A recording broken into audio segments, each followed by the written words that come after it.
Hello, everybody. If it's Wednesday, it's Warhammer, and that must mean it's time for another episode of Warhammer Weekly. Joining me, as always, it's my own blood tithe, my consolation prize. It's Tom. How you doing, buddy? Hello, friends. Also joining us, he's back 2 weeks in a row, and we don't often do week guests. That's a new record, right? I don't think we've ever had a guest on 2 weeks in a row, but right. This was too important. Josh, welcome back, buddy. Khorne sets records. That's right. So everybody knows, like, I want to set the bar for anybody who's watching who may have been a guest on the show in the past and any future guests. So Josh is obviously a Khorne enthusiast, and Josh and I have spent a lot of time discussing Khorne in the past and in the present. And so when this came up, I was like, well, you definitely got to be our guest on the show, because I knew he has a deep love of the army. And so I said, so we planned it out. All right, that's fine. And in advance of the show, Josh shares this Google Doc with me. And it has like his breakdown of the entire book.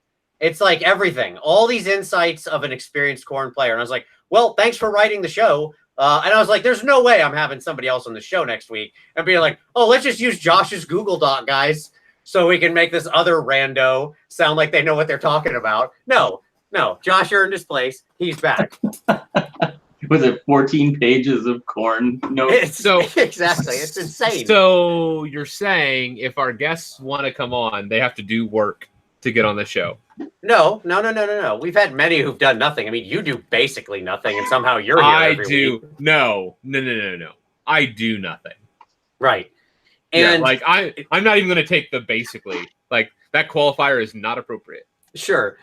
What I'm saying is that Josh easily earned the record-setting second appearance. That wasn't even a question. So there we go. Indeed. That's all a blood right. tithe point. That's a blood tithe point right there. Exactly. That's a blood tithe. Most common statement during a Khorne game. Well, that's a blood tithe point. There you go. All right. So at any rate, yes, we're going to continue our Khorne discussion. Today we're going to jump into things like the Warscrolls themselves, some of the changes. We'll loop in some of the battalions where that discussion is apropos. So we'll continue that. But first up, as always, we've got some news, little news. It's not a lot of news, but it's some news. What do we got, Tom? We have an image of a ghost. More ghost faces. We do have some ghost faces. I want to talk about the ghost faces, so I'm going to bring this up. Or can I say spirit faces? Sure, that's fine.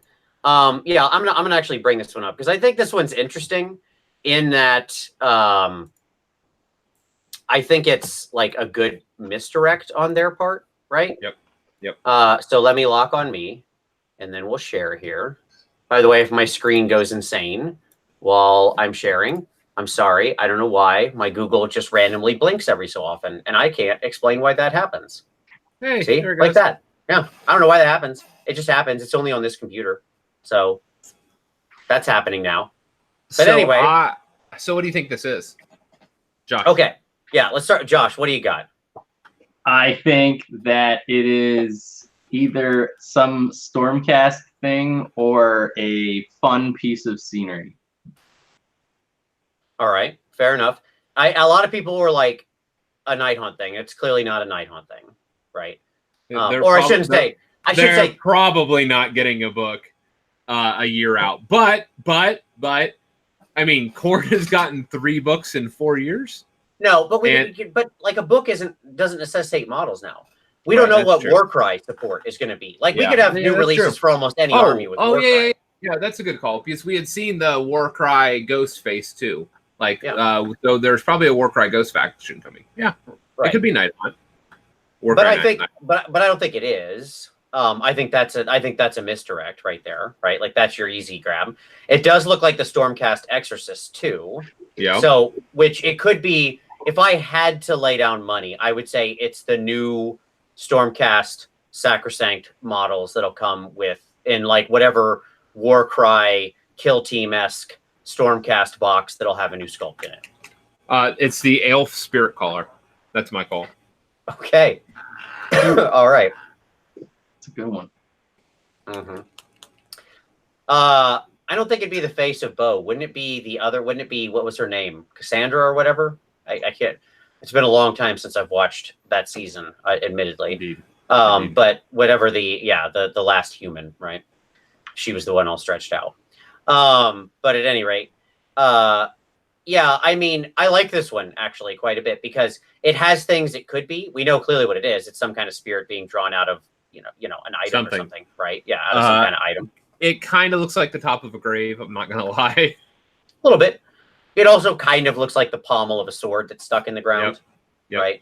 So yeah, I like this one because it has actual guessing potential, but could easily be 2 or 3 different things, as well as like a fourth thing we're not even thinking of. Do you think we've seen all of the models for the Forbidden Power Endless Spells? No, and that's another good point. That's another great one. Sure, absolutely. No, there was more models coming for the Forbidden Power Endless Spells than what we've seen. And so the question is maybe this is one of those endless spells because we know that all those are death themed. So just a thought. Yeah. I think there's I think they showed most of them, but I think remember when we looked at the box and it looked like there was sort of a photoshopped outline? Oh yeah. I suspect that there's still like 1 or 2 we haven't seen yet. Because we've seen 5? Is that right? Mm-hmm. Yep, sounds right. And it feels like there would be like 7 in the box, right? Yeah. That's all. That's just like the guttest of gut feelings, but there you go. All right, cool. Good stuff. So yeah, Ghosty Boy. So Fyreslayers are getting their pre-order this week. And we're getting a big dose of Fyreslayer stuff. Pizza. I don't know how else to say it. You know what? I'm gonna buck the trend of calling it the pizza oven. Everybody wants to call it the pizza oven. I'm gonna call it the Face Forge. I like it. Good luck. Face Forge. Good luck. I'm sure it'll catch on, Tom. You'll be the one who changes it. It won't be. It'll be the pizza oven, and I'm okay with that. But like, it is a forge that does kind of look like a stone baked pizza oven. I mean, I'm not gonna lie. Mm-hmm. I might actually paint a pizza in there. That could happen. Well, the impressive part would be if somebody actually like put the little chef hats, the little white chef hats on their Fyreslayers, and the Fyreslayers were delivering some of spicy meatballs. And you gotta make that was a Fyreslayer pizza logo and mini pizza boxes flying around. Absolutely. Maybe that's what they. Maybe that's what they're throwing. Instead of the shields, maybe instead of the spike shields, they have pizza boxes on their arm. Instead of throwing axes, they're tossing some hot pies. You know, it's possible. Magma pies. Yeah. Yeah. I can see it. Yeah, lots of information coming. We'll obviously be doing the show. It is close to my heart. The Fyreslayers. And I may have some of that on my hobby desk this week. We'll see. Talk about that in a little bit. I'm excited for a Horde 2-wound army. It won't be a Horde army. I think that what we're gonna find is, well, we can talk about it later, but I think points are gonna. We can do a little speculation. Yeah, it's all right. Like, I think that points are probably gonna go up. Like, people are gonna be shocked by that, but like, even the Hearthguard Berserkers. Are you saying like per model, or I mean, because obviously, if ever assume the whole army moves to 2 wounds universally, which is what they implied, right? Yep. We know that the Volkites are losing their ward save, so mathematically, it's just pushing the Volkites to their to the same like durability, basically, like the same average durability over a 30 block, 60 wounds. We know that the Hearthguard Berserkers which are like the pike guys, like the melee, super deadly melee guys. Some fascinating developments with them. They are going to 2 wounds as well, and it seems like they are preserving their ward save.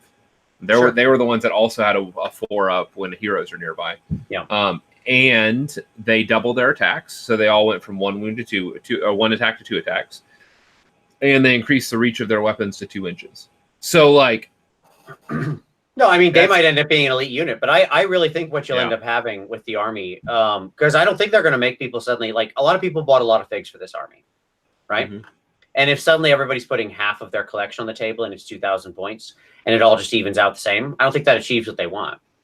I think you're going to see a maybe like the Hearthguard or whatever, because they're meant to be a more elite thing. Sure, maybe they cost more and that they are something you only exist in tens or something.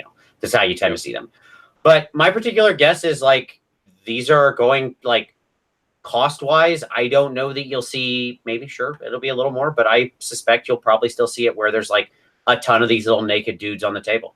Now, alternative to that is that you can now build it clearly to be a bunch of magma drops. Right. Right. Because we know that one of the things obviously lets you field 5 of them. Right. And we aren't getting unmounted ones. It looks like all of them will still be mounted by heroes, which will be exciting and terrifying. Does the chair come automatically attached to the back of the model? No.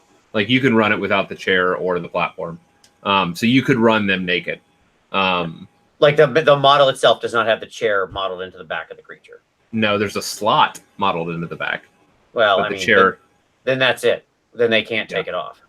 Right? Well, my proposal would have been they would have changed it so that like one of the axe wielding or like Rune Sun build, which no one did, right? Like no one did. That it would become a non-hero. Like I have no idea. They all look the same. You're not wrong. Yeah. Yeah. It is truly the least impressive silhouette of an army they have designed in maybe the history of the game, because it is like the same army. Yeah. I mean, what I'll say is this: if they push Magma Droths as hard as it seems like they are pushing them, then we could very well see a very different shape, like silhouetted army moving into the new world. I mean, okay. It's not a judgment on model design. I think individually the dwarves actually look quite good. Like the Grimwrath Berserker is a great model. I think the Magma Droths is a cool looking model. Like individually, I actually think they did a really good job with the design. Right. Right. I just think that like when you take them as a whole, I mean, exactly what I said, the army silhouette, right? It's just like it's a sea of red, orange guys. Yeah. There's just like, or whatever, like, if people paint them differently, that's fine. It doesn't matter. It's going to end up looking all the same. You're going to be asking your opponent, wait, what are those again over there? It's very Stormcasty, and especially if you paint all your Mohawks the same. Yeah. And what I mean by that is like they have some alternate like coloration patterns, and I think I'm going to do that for my other future units, so that like the Mohawk, like there'll be some visual distinctions in even the Mohawks themselves. So, yeah, I mean, I wouldn't call them Stormcasty. Stormcasts have Stormcasts all have the Stormcast silhouette, but like that army looks incredibly different. Like you have like Raptor Riders and Dracoth Riders and stupid Star Drake guys and just like and dogs and birds, just like 100 weird things that can show up in that army. In this, you have your choice of basically naked dwarf dude on a Eastern fire dragon. Thus endeth the choices. They all have two silhouettes. They have different weapons. You have two silhouettes. Just like paladins used to. Sure. Anyway, no, I mean, I'm cool. It's not an army I'm ever going to play and have any interest in, but I hope it's a good book because there are like people clearly love him, and moreover because Kenny Lull is a good friend and I want to see him be very happy. So well, I gambled money on it being a good book, and so we're about to find out if it's a good book or not. Yeah, I mean, I'm sure it will be completely playably decent. Like, if you're asking me what are the chances that I think it's a bad book, like bad, 1 in 100, at this point, right? Like, it's just we haven't seen that. So I watched. This is not a knock against Sam Peterson, but I watched Sam's interview today, and I got a little bit anxious. Sam was just doing. It's like so. Sam authored the Fyreslayer book. Like he's the rules guy that wrote the Fyreslayer book.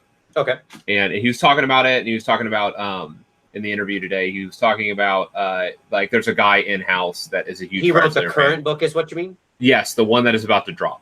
Okay. He wrote and he's talking about it, and he's like, yeah, da, da, da, da. And I'm like, okay, you know, I like what he's saying. You know, he wants it to be less tar pity, more everything to be more offensive, more punchy. You know, like that's why they like nerf the hand axes, because, you know, they didn't want it to be shooty. They wanted it to be, you know, and I was like, okay, yeah, cool. That all sounds good. And he's like, yeah, you know, he's like, so I wrote this, and yeah, Jervis did the Fyreslayer, or the FEC and the Skaven books, and man, he produces a lot. And I went, oh.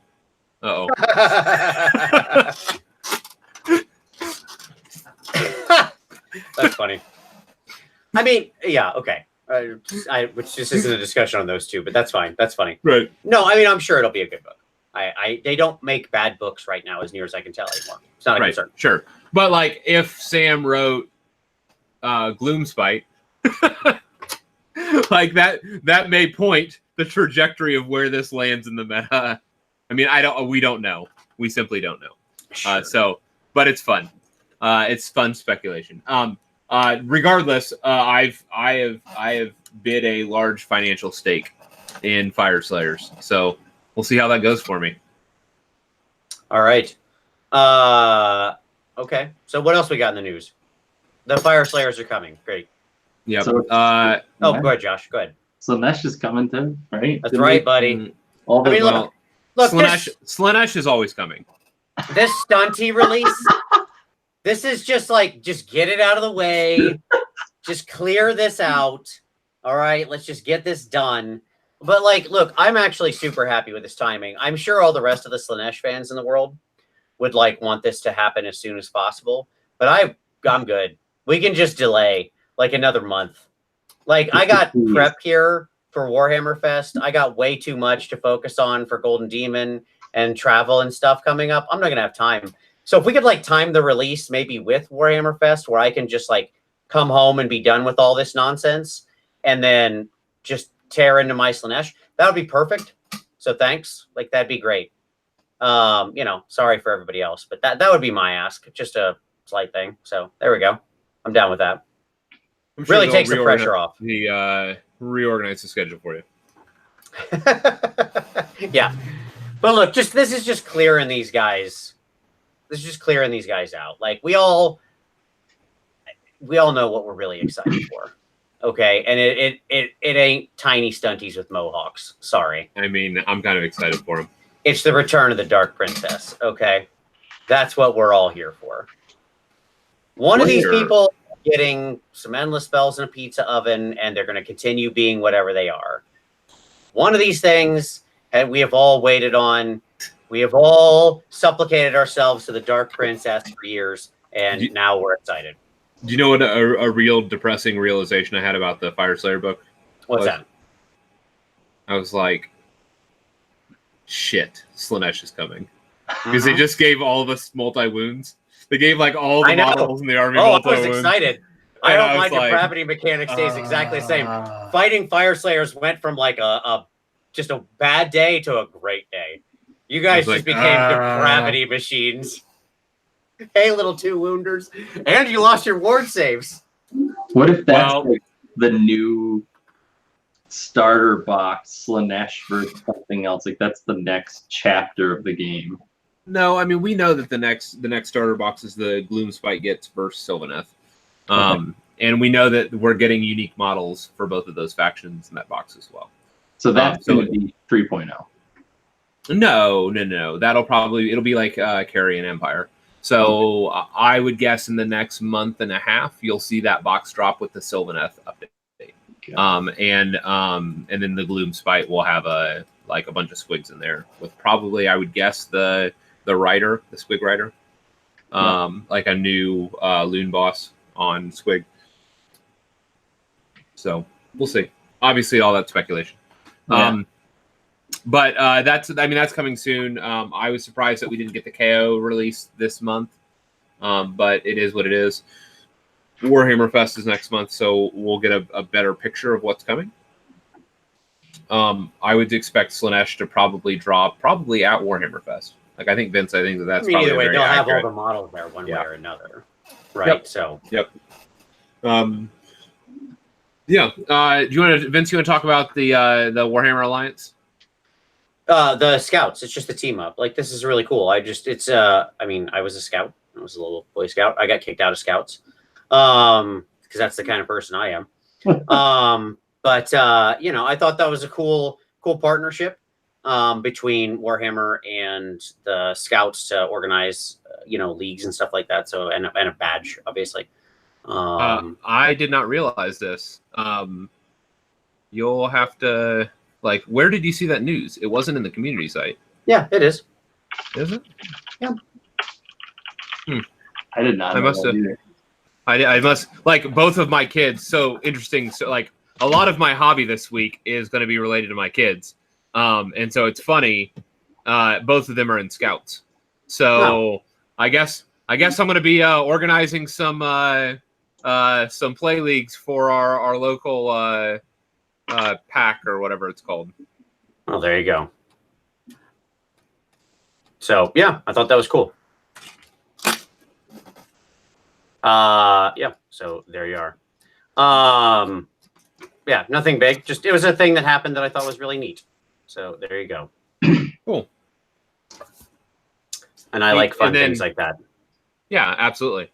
And then Vince, you have some classes coming up, right? I do. So just wanted to talk about this real quick. The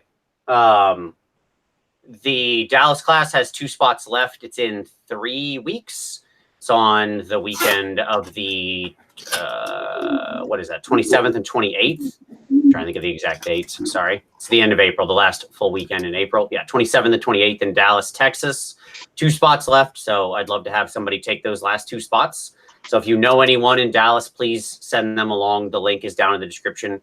Even if you're not interested, because you've heard me say this a million times, but you've been like, oh, I really did mean to forward that to Billy. Well, please do so, because I'd love to fill those last 2 spots. That would be super awesome. And the classes in advance of Warhammer Fest are actually filling up pretty quick, but fortunately I have a lot of space there to teach. We're doing unit and we're doing large monster. It's going to be teaching for like 4 days straight. So it's the Saturday and Sunday and the Monday and Tuesday before Warhammer Fest. I think Monday is a public holiday in the UK, that Monday. And we start later in the afternoon. So, you know, if you can find a way to let your boss give you an hour or 2 off of work, you're good to go. Because the Monday and Tuesday classes are in the afternoon, evening. And so those are going to be some really, really fun classes. You can come join me for 2 days. We're at Dark Sphere, which is in London. And it's a really awesome game store, and there's a lot of space. So we can do really big classes, which is super sweet. So go check that out. The link is down there. So spread the word.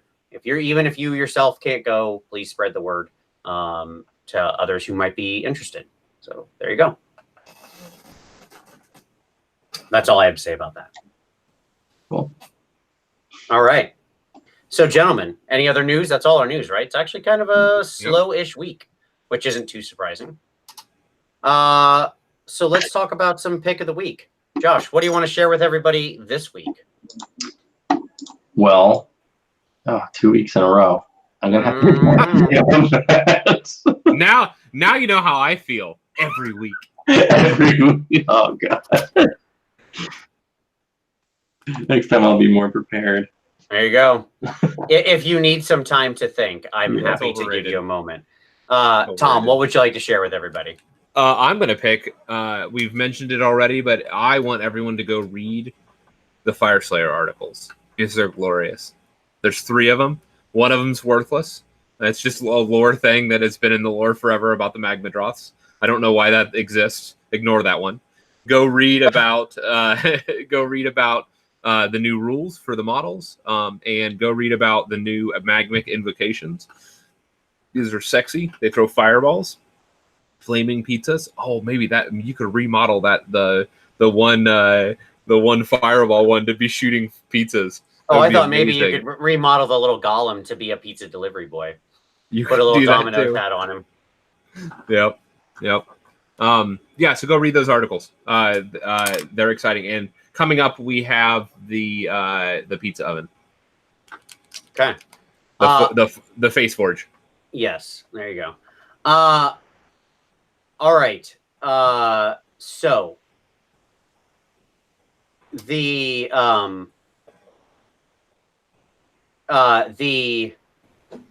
thing I wanted to share with everybody, my thing, this is awesome.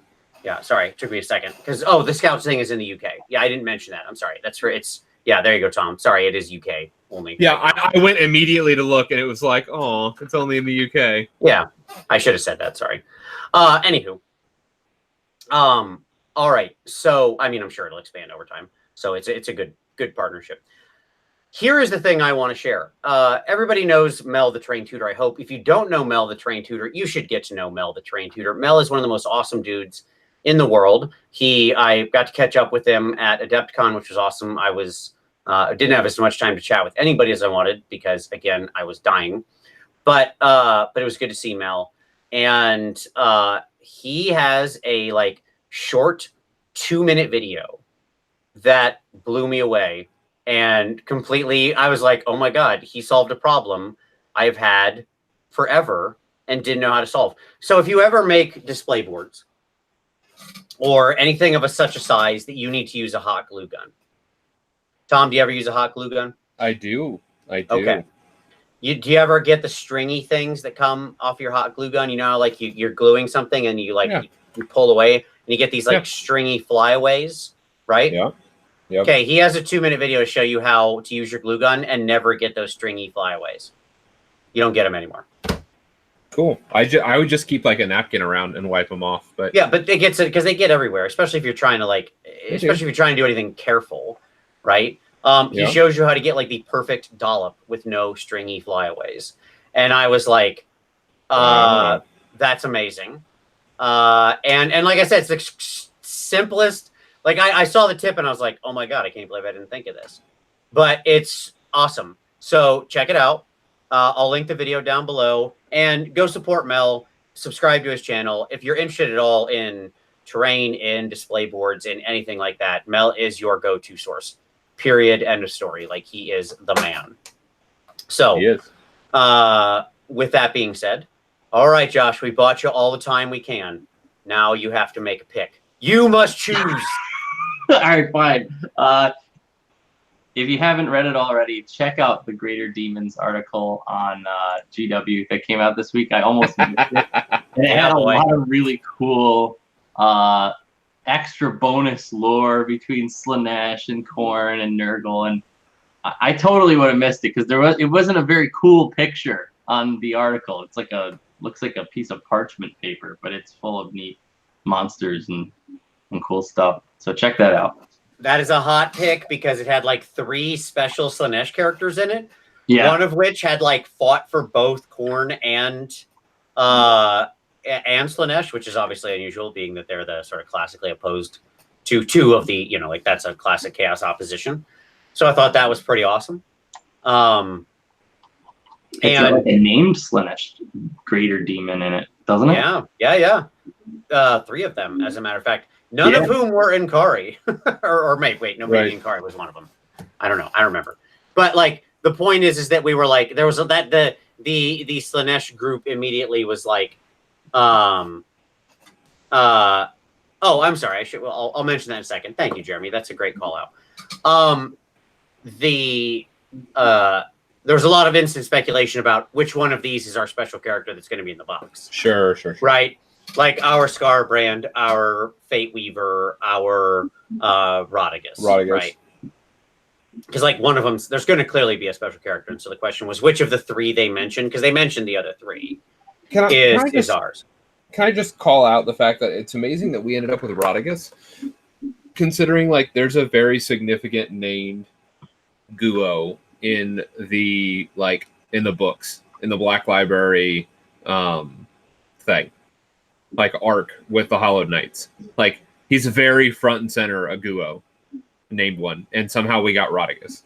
I don't know. Maybe just thought he was more interesting because they could model him differently. Maybe that one was more classic. I don't know. Maybe. Yeah, I don't know. But I was like, really? Oh, the other thing I'll mention, by the way, this is what came up. Somebody said no mention of Mel's Kickstarter. I should absolutely mention Mel's Kickstarter for his terrain book. Yes, you should go check out his channel, and you should also go support that if you're at all interested in it. If anybody deserves to have a Kickstarter that blows the doors off things, it's 100% Mel. who puts an unbelievable amount of time, effort, blood, sweat, and tears into this. And for him to put down his knowledge like that into something is well worth supporting. So thank you, Jeremy, for calling that out. I should have mentioned it. All right. So all links to all of that down below. Now let's talk about some hobby time. So, Josh, what have you been working on the last week, man? Anything changed? What else has hit your table?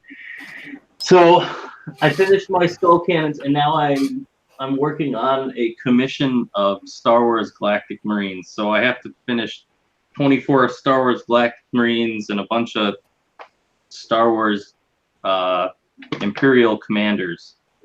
That's what I'm working on. Not necessarily not as fun as I would like. I think the next project for me is probably going to be at least Warhammer related. Is going to be Scar Bloodwrath, because I just want to feel him and Karnak. Yeah, boy, Karnak's a lot of fun to paint. He's not a long job, you know what I mean? Like he's a nice dude. I got him out for a nice day project. He's a good day project. You know, you can get him done in a day and not feel bad about it. So I dig it. Tommy, what about you, buddy? What's on your table? So let me pull up some pictures. And so this is what I'm working on right now. I didn't get my power cable. My wife is interjecting. Of course my wife is interjecting. Yeah, you took my power cable.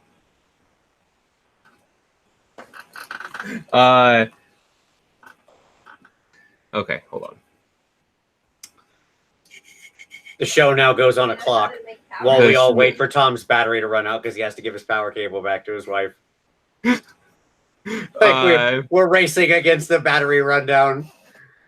We are indeed. I will be with you momentarily. So you have a bunch of Stormcast on your table. I do. Right. I have a bunch of Stormcast on my table that I'm working on with my son's been wanting to so you had laughed about like the silhouette. And I was like, dear God, the silhouette is just like different weapons and maybe more robes or not. Like that's what all of it is. And sure. So yeah, so I've been working on some Stormcast, and then also this showed up today. So that happened. Which puts me like way over the top in model count. Like I'm going to have to get rid of models at this point. Because it's not like I'm approaching like Chuck's level of insanity. You got a little ways to go. Well, I have 150 Volkites. Yep. Well, I mean, like I'm just saying, Chuck is rounding the 200 corner on Witch Elves, so you know. He is. I have 150 Volkites, 30 Auric Hearthguard.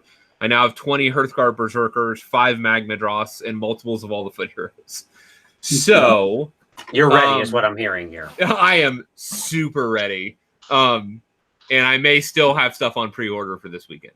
Like I don't see the problem. I mean, again, I don't understand. So I'm gonna have to get rid of like at least 60 of those Volkites because there's no reason to have more than 90 Volkites. Like I just don't see it. And so I'll probably get rid of them. I might get rid of a Magmadroth. I just don't see myself running a 5 mag list. I mean maybe. And then I have some redundant foot heroes that I may throw all that on eBay and a lot. I don't know. We'll see. It sounds like you need some more commitment to the cause, is what I'm hearing here. I mean, like I'm a pragmatist, and I don't see myself running more than 90 Volkites. Like I don't want to subject anybody to that. No, I understand. If I put 90 Volkites on the table, listen to this. If I put 90 Volkites on the table, that's 180 dwarf wounds. Like I understand, Tom. I'd have to play a 10,000 point game to put all my Skaven on the table. That doesn't mean I'm getting rid of Skaven anytime soon. You know, it's got options. Yeah, I mean, I hear that, but I also have Mohawks in both all of my KO and in my Dispossessed. Sure. So, like, none of that is taken into account those other Mohawk factions that I have. Sure.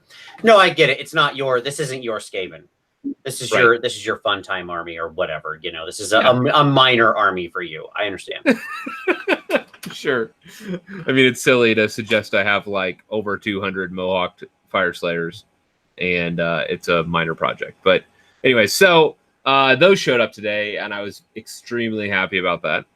And so I am going to go about. We're going to work on my son's Stormcast for a bit, and then I'm going to swap over to that. So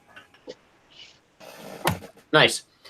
Yeah, I mean, again, if it's like you have to find the army that's close to your heart, and you got to go all in. Like there is never enough when it comes to your army, right? When it's the army, which is like what my what my KO are. It's just Fyreslayers are an ancillary, like they're your pestilence. Sure. Right? No, it's the thing I have the least of. Sure, that's fair. Like it's part of Skaven, but for you, it's not really part of Skaven. Like it is a side faction. Mm-hmm. No, that's fair. All right. So for me, I've been working on this guy. This is he doesn't have a head. There's his head. His head's right there on a little separate thing. And his backpack is right there. And his base is right here. So I've got a lot of separate pieces here. We're in the freehand phase right now. So this guy's taking a while because this is my Primaris captain that I'm putting together for Golden Demon. And so this is a all the way type of thing. And this is like the sort of project where there isn't a square millimeter of this model that I haven't like stared at in excessive detail. It's that kind of thing. So, like there is no room for error here whatsoever because that's how Golden Demon is. You just have to keep plowing hours in until it's as good as it can get. For instance, earlier today, can you see here? Let me see if I can lock on me. Okay, you see on his like left leg, see that little white dot, right? What? Like white dot. Sure. It's like right here. Yeah. So that's a skull that I had to draw like one tiny dot stipple at a time earlier. That took me like 45 minutes for that tiny skull. So that's the kind of thing we're talking about here. That's gross. That's where we're at. As long as you love it. Well, Vince loves winning, like myself. Mm-hmm. And so that's the cost of winning in painting competitions. I like having a chance. That's certainly not. That's what it takes to even start to say you can open the door in a competition like that. So there you go. So here's the stormtroopers I was working on. Oh yeah, nice. It came out pretty good. And then here's the army I finished for last weekend. There you go, man. Heck yeah. So I got my skull cannons in the back. Yeah. Nice. A couple more details I got to finish on them, but I'm pretty happy. And we've got my skulls, my Hex Scourger skulls, icon, axe, and my altar. Dig it, man. Yeah. So you did get to put it on the table this last weekend? I did, but what was funny is I didn't realize it was a 1,000 point tournament. And I showed up with this list, and they were like, "Well, it's 1,000 points." So I had to like break down my list, but I still did really well, and I did win. Nice. Oh, well done. That's very funny. Yeah. So we can, as we transition, we can move to talking about Khorne now. So how did you? I played against Khorne this weekend. We were talking about that beforehand. So I got to play with my Skaven against some Khorne. But how did you find playing your Khorne last weekend? So you got what, 3 games in or 5 games? Like it was 1,000 points. So was that? Did they do 3 games, 5 games? How many was it? It was 3 games. It was pretty cool. I could have played a more efficient list. I ended up playing Wrath of Khorne Thirster, 2 units of 10 Reavers. I think it was 3 Slaughter Priests, 2 of the Judgments, and some Wrathmongers. And I could have ran it with a Herald and 3 Cannons instead of the Thirster and some of the Judgments. Sure. I think it would have been a lot more efficient. But I had a really good time, except when it came to Stormcast, my opponent made some positioning mistakes, and I kind of was like, all right, well, I have to get a double turn, and then I have to win the priority roll after my opponent's turn to win this game, and I just did it. I got the double turn. Nice. I was able to get there on the charge. I made every roll I needed to, although the charge roll wasn't too difficult. And then, but like all the important rolls just happened, and I won the game. But he was playing this list with like the guy on the chocobo with the teleporty longbows. Sure. Yep. And The list is yeah. So you fit in real well here, Josh, because for Vince and I, like our unofficial gaming motto, our club motto, maybe Our club, yeah, our club. We have a club. It's just the two of us. We have a club, and it's called, and the motto is just roll nines. Just roll nines. just roll nines. Just roll nines. Hey, yeah. The game is super easy if you just roll nines. Hey, there was a moment where I needed to make a charge on turn 1 with the Bloodthirster because he thought that. Well, I told him I was like, I can I can move 14 inches and make a charge, and I can get to your longbows. Are you sure you want to put them there? And he goes, yeah. In fact, he pushes them forward because I guess he wants to move them and have the 24-inch range and whatnot. He puts them within 24 inches of the Thirster, so I got to make. It ends up being around 20, 23 and a half, 23. So I need a 9-inch charge, and turn 1. He gives it to me because he gambles that I won't make it, and I make it. Sure, that's a mistake. And I just kill 3 of the longbows right off the rip. Sure. See, nines. The answer is just roll nines. Yep. Like, and it works for us. Like This game for is spellcasting easy when you just roll nines. Yeah, spellcasting, charges, the whole deal. Just roll nines. Roll nines. Easy. Yeah. Easy peasy. How did you find the judgments? I think the judgments are so strong. I love them. They're every game they had some purpose, and they managed to do at least 8 to 9 wounds a game, and some games more. Did you which ones did you take again? I took the axe in the in that particular case at 1,000 points. I figured spellcasters there weren't going to be too many terribly powerful spellcasters or like crazy spells, so I just took the axe and the icon. I think the icon's better than people give it credit. I actually had a moment where my opponent lost 3 dryads after like summoning 10 onto the field, failed their battle shock with a 6, lost 1, and then 3 more. Because of the icon. It was just like, all right, that's kind of cool. Nice. Yeah, it's funny because the Khorne player in my game took the skulls and the icon. He didn't have the axe. And so excuse me. Turn 1 he summons the icon. Yeah.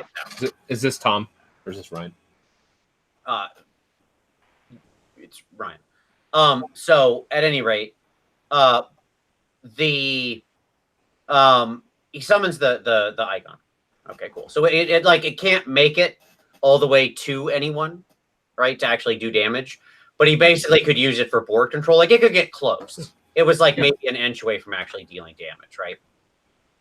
But it was like sitting off of one of the players' like whole blocks. Like as I said, this is a 3-player game. It's a Triumph and Treachery style multiplayer game. And so like the other player was playing a free people like just ridiculous porcupine list, right? Of like everything in a tiny ball. So all the detachments could react. So he gets like an inch off of that line. But he was at the bottom of the turn. Like he had gone last, right, of the battle round. And so he's like, okay, well now he's got to keep it in play. Yeah. Oh. So he rolls a 6. So it's 6th round. Cool. Now it's here for a whole other battle round, right? Then we go all the way through turn 2. In turn 2, it's able to, because it's not like we can do anything about it, right? Like we can't just tell it or anything. So it's just there.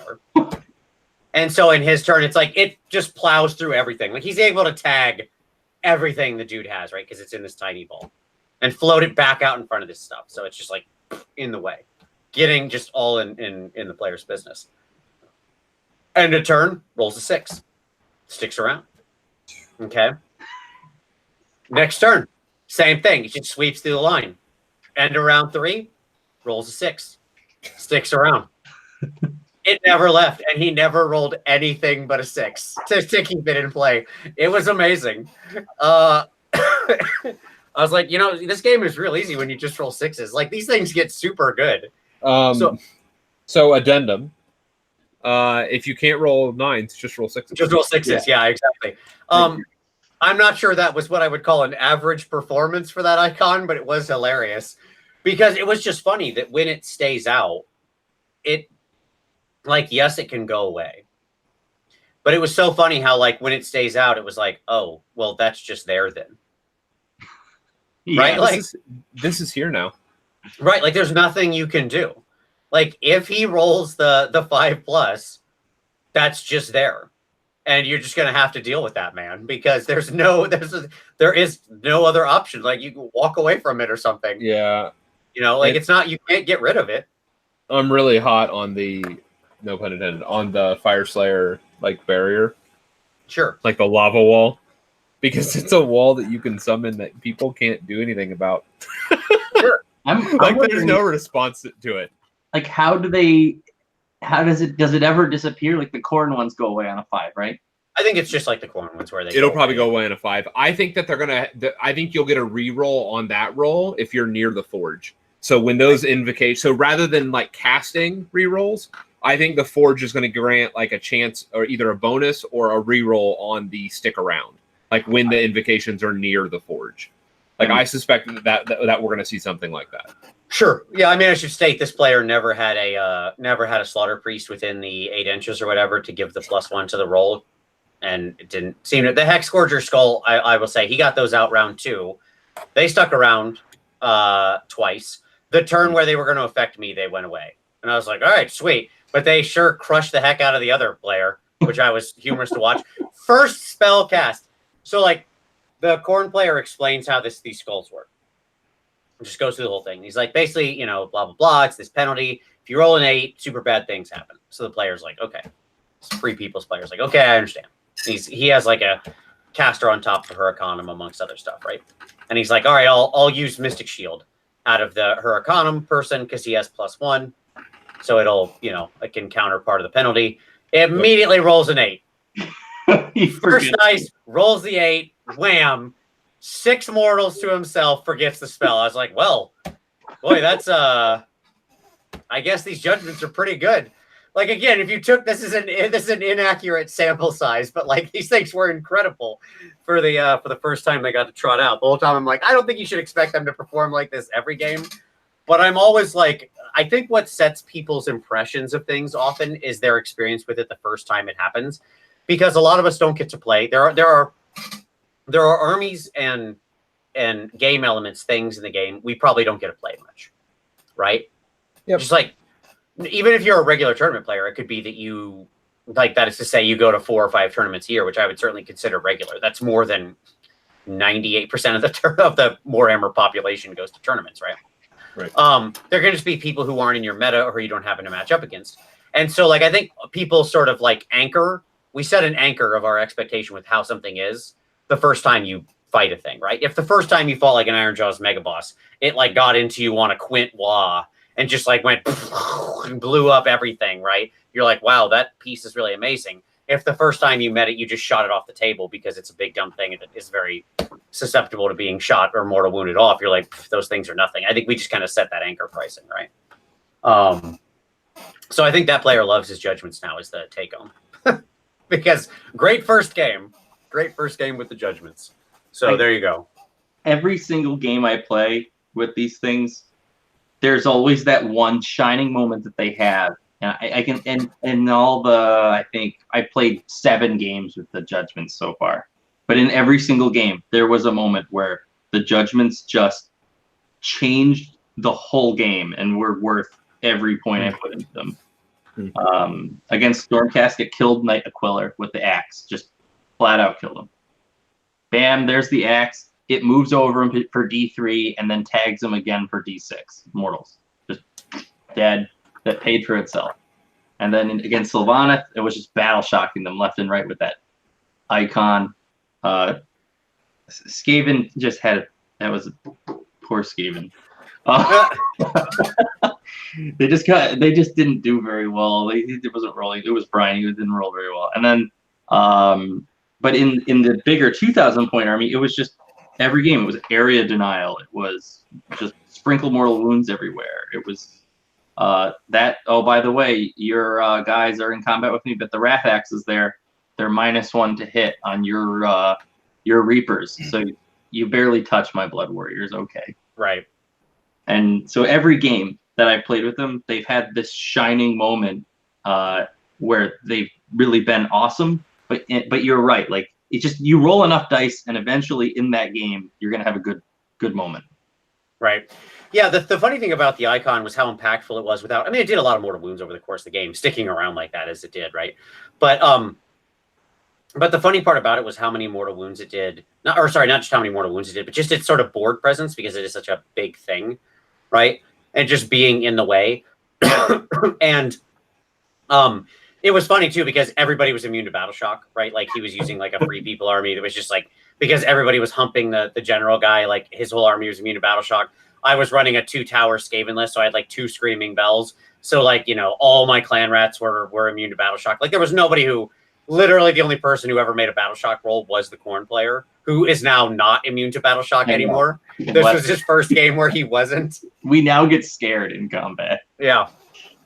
So, and that being said, I think he lost 3 models over the course of the game to battle shock. Like, I mean, you know, wasn't that big a deal. But let's transition. Let's talk about some War Scrolls now. And what I would like, I want to tee us up. We're gonna just round robin this. Pick some scrolls we want to talk about that we think have changed relevantly their position, talk about some synergies and combos. And I want to talk about one we touched on last time, but I got to see in effect this weekend in my game. I want to talk about Skull Cannons, man. You mentioned him finishing year 2 up. So he ran in his army, he had the 2 Skull Cannon Wrathmonger pack, that power pair. Okay. Mm-hmm. And I think he would do it again. It was like, now, given that's not a super cheap thing to run, right? Where it's not super expensive, but it's a sizable portion of your army. Yeah. But I would argue it's within the realm of what I would call a cost-effective power pair. And what I was consistently impressed by with these things was just how much of an answer they were for a lot of different problems, because they're pretty fast. Like the Wrathmongers are just running around behind the cannons, right? As the cannons are just scooting along at 8. He was able to put 4 shots into things. He had a Greater Demon around, right? So he's able to reroll 1s to hit. Mm-hmm.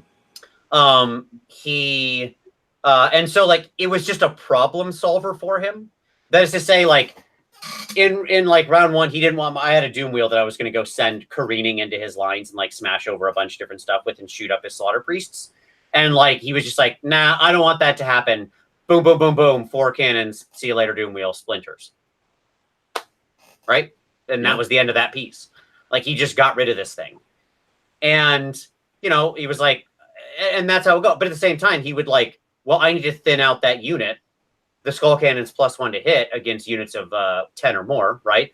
And so now he's on like 2-ups, re-rolling 1s.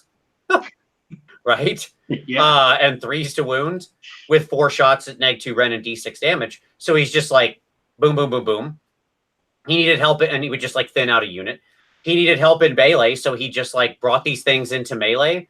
And because like I admired, I don't remember what I stuck something into a big pack of clan rats, right? As you do. Mm-hmm. When you're playing Skaven. Like I had just tar pitted and I was like, yeah, that's fine. Here's 40 clan rats, just whatever, you know, deal with that. And I don't care. So I don't remember what of his things I had stuck into a big pile of clan rats, but it was obviously like they were never going to get out. Okay, like they would just spend the rest of the game like that until I decided to retreat away.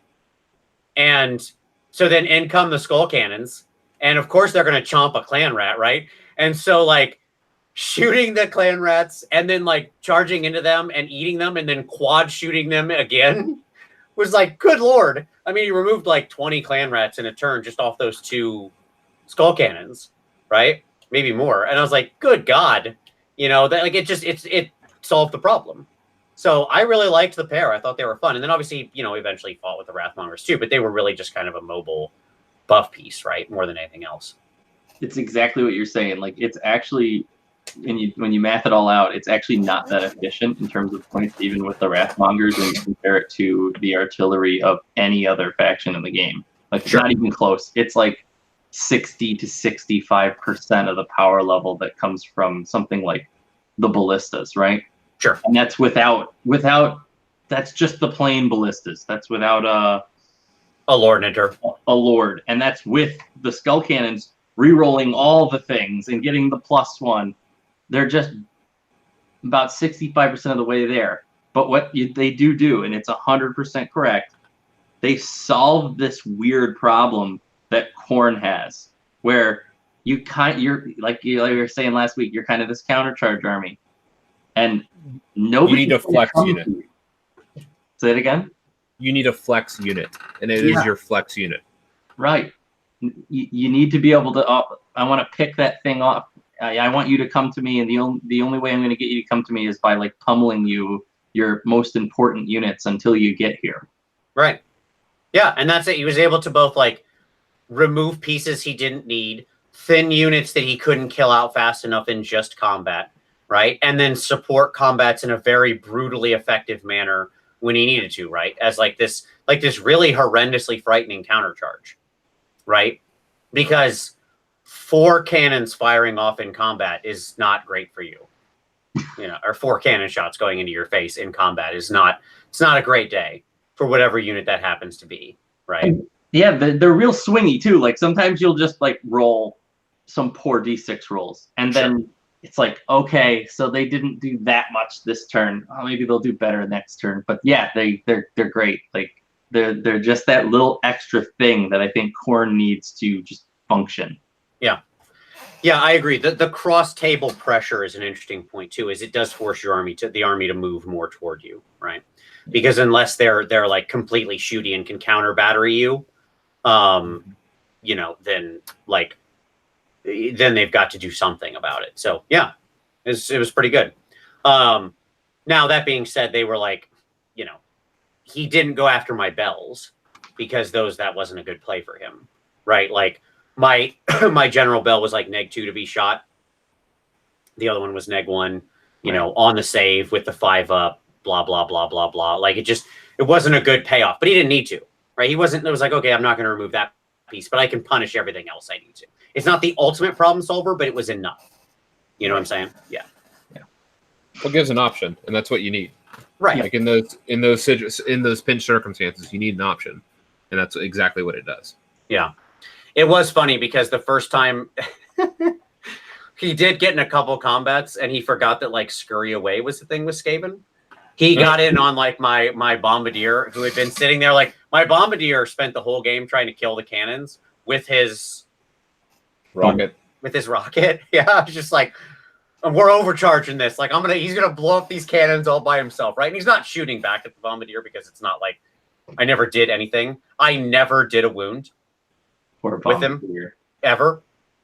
He's so hopeful. Indeed. He's like, you look at it and you're like, oh man, it could be 2d6 + 1 damage. This could be it. I'm gonna blow both them cannons up, So I'm like, okay, but 4 turns in a row he fired, 4 turns in a row he didn't do anything, and didn't kill himself though, which is nice. Which is like some miracle at the same time. So he was just like, he was the worst roller on offense and the best roller for not killing himself. So that was pretty cool. But so like he eventually like charged my Bombardier. Like the skull cannons have been kind of Tokyo drifting over and like shooting at things over here, and then charged in on my Bombardier. But he had like multiple combats going on, right? And he's like, okay, well, I don't care. The Bombardier is not going to hurt my cannon, so I'm going to pick this other thing first. And I was like, Do the Skaven thing. Yeah, he got the heck out of there, man. Do the Skaven thing. Run away. All right. Anyway, so that's my Warscroll pick. Like, I really enjoyed it. I thought it was pretty amazingly useful in the army. I was impressed by what it was able to do. I think it adds another dimension that didn't exist before, and I thought it was cool. So there you go. That's my take on that. All right, what scroll do you want to tackle up next? Because everything changed some, but some of them aren't really relevant changes, right? So, sure. Yeah. You want me to go first? Yeah, man. All right. Go for it. So my next pick is Karanak. I think Karanak is awesome. And Yeah, boy. You can see a lot of play with him now. He's priced perfectly, and he just does a lot for the army. So first off, he's great in melee. He does decent damage. He counters endless spells and regular spells.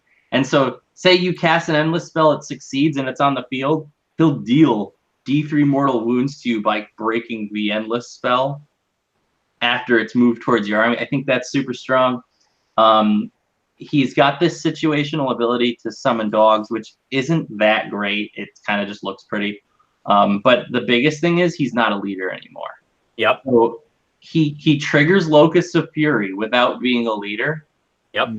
You can run like weird demon combos with Karanak, but fill your leader roster with mortal heroes. And he's a sweet list building option, I think. And that's why I want to paint him up so bad. I just think he's great. Totally agree with that. So he's, by the numbers, just to knock him out real quick, he's basically 140 now, 8-inch move, 5 wounds, 4-up save, so nice save. The attack profile that matters is his 6 attacks on 4-up, 3-up, neg 1 rend, D3 damage, right? I mean, the dude's no slouch as far as melee. Has a built-in reroll charge rolls, although obviously as a hero, he could reroll his own charge rolls if he wanted to off of CP, right? But doesn't have to. He just gets to do it automatically. And yeah, the fact that he punishes so bad for eating endless spells is so great. I love everything about this dude now. The Hound summon is cool. Don't get me wrong, it's a great thing when it happens, but I don't even see it as the essential element of him. You know what I mean? I see the Locust of Fury trigger being one of the bigger parts of him without taking up a leader slot. I think it's just so good. And then 140 is kind of this really sweet spot. All the pieces in the army, the way they did the math, for some reason 140 is this perfect sweet spot where you can shuffle units around and end up with 140 points to fit this guy in. The only downside is he can no longer be your general in a match play game. That's correct. Yep. Tier. No, the dog is no longer leading the pack. Yeah, it's really a shame. The hunting pack is no more, but that's all right. You can basically have 7 heroes now in every Khorne army, so that's kind of cool. He's unique in that way, in the whole game, right? He's the only hero that's not a leader. I can't think of any. I mean, somebody throw in the comments if we're missing one, but I can't think of any other hero that is not actually taking a leader spot. Good job, GW. This is exactly what they should have done with this guy. Yeah. I was so happy when I saw them do this. It's really creative. It's even fluffy. He doesn't really lead armies. He's just this savage beast. He's just a named hound. Yeah, he's not. Yeah, perfect. Yeah, he's not out there all right, guys, here's the plan. Right. So what we're gonna do? Well, that's actually what he is saying, but all they hear is woof woof. So what's that, Lassie? Yeah, he's a tactical genius. Just no one speaks Fleshhound. It's a real problem for him. All right. Does the Gabapalooza take a leader spot? Oh, that's a good question. No, but they're not heroes. The Gabapalooza aren't heroes. Yeah, so. I mean they act hero-like, but they're not actually a hero. They're a bunch of 3 wound non-heroes. Some of them are wizards, right? They have the wizard word, but not the hero keyword. Yeah. Yep, but they're 1 model units. Yeah. I think he can even use the command abilities for the general core rules. I can't think of any reason why he wouldn't be able to. Yeah, as a hero, he inherits them, or he should also inherit the command ability granted by your your slaughter host or whatever too. Yep. Yeah. God, this guy just gets better and better. Yeah, so, man, he's jam-packed with abilities. He's amazing. Yeah, he can. Command abilities are based on the keyword heroes. There you go. There you go. Awesome. I dig it. Yeah, he's a hot choice. And you know, I had like an old Karnak, but I immediately painted up the new one. I've still got 2 more of them. I'm not sure what I'm going to do with the other 2, but I'll find something to do with them. I need to do like a dog duel piece, like Karnak again. I need some other named animal. Dude, Grifhound. It's not special enough. I understand like Archibald or whatever, but you know, I need like a real named animal, right? To do like a duel. I don't know another named animal of that level. You know what I'm saying? Like, I mean, technically, you could do Riptooth. The other name, Riptooth. Yeah, sure. The other. In fact, there's 2 named dogs. Yeah. Yes, and so like you could call the piece Leader of the Pack, and have the 2 named Fleshhounds like facing off. Khorne really loves his good boys. That's what it is. Yeah, Khorne rates dogs. All right, so cool. No, good choice. Tom, what do you got? What Warscroll would you like to talk about? What's up on your hit list? It's interesting. Like, most people might have been butthurt by one of the changes here, but I really like the Mighty Skull Crusher change. Okay. Like, a lot. So, they've always been a nice damaging piece, you know, fairly mobile at a movement 8 with their +1 to run and charge. But what's so fascinating about them is they lost their 4-up immunity to spells. Okay. Which is like in the new meta is kind of a big deal, right? Like they lost their Chaos Shield type of effect. Yeah, their Chaos Shield effect. Yeah, they had that special, and so like that's gone. But they picked up a 3+ save. Mm-hmm. Huge. And like suddenly you have a mobile anvil unit. Like a true mobile anvil unit that can get to 2+. And I would argue, by the way, they were always more mobile anvil than anything else. Yes. Right? Yes. And the people like often played them as offensive things, but I think they always worked better as a mobile anvil. At least we can talk about a couple different permutations of that, like when we talk about battalions on top and stuff like that. But I think they were just kind of like, I've made this comparison before. I called them inferior pigs. Right. But now. Sure. So, I mean, the difference is they are 180, right? Which is more expensive. Like, it is more, but they're on a natural 3-up. Like, I can't emphasize this enough. Sure. Because, like, the Khorne prayer can bump them to 2-up. And it's not hard to get reroll 1s, like, for saves. So they can be a 2-up reroll 1 mobile anvil. Like, yeah. And it makes my head hurt. Well, and they're also a mobile anvil that also somehow got more killy if they're charging, right? Like they don't want to be caught flat-footed, but like 6 of them in a unit landing a charge is incredibly destructive, right? Mm-hmm. Because of the way they now like 2-up deal. If you've got 6, it's 2-up every one that comes within an inch of an enemy model on the charge, which they're on relatively big bases. So like even with 6, you're probably not getting all 6 in, depending on how the charge landed. Sure. But you know, every one of them's doing a D3 mortals on a 2+, right? As long as you had 6 in the unit. So that's quite a lot of mortal wound potential on the charge. And they automatically do that in the battalion. And so I just rate these guys so strong. Like packs of 6 of these guys are terrifying.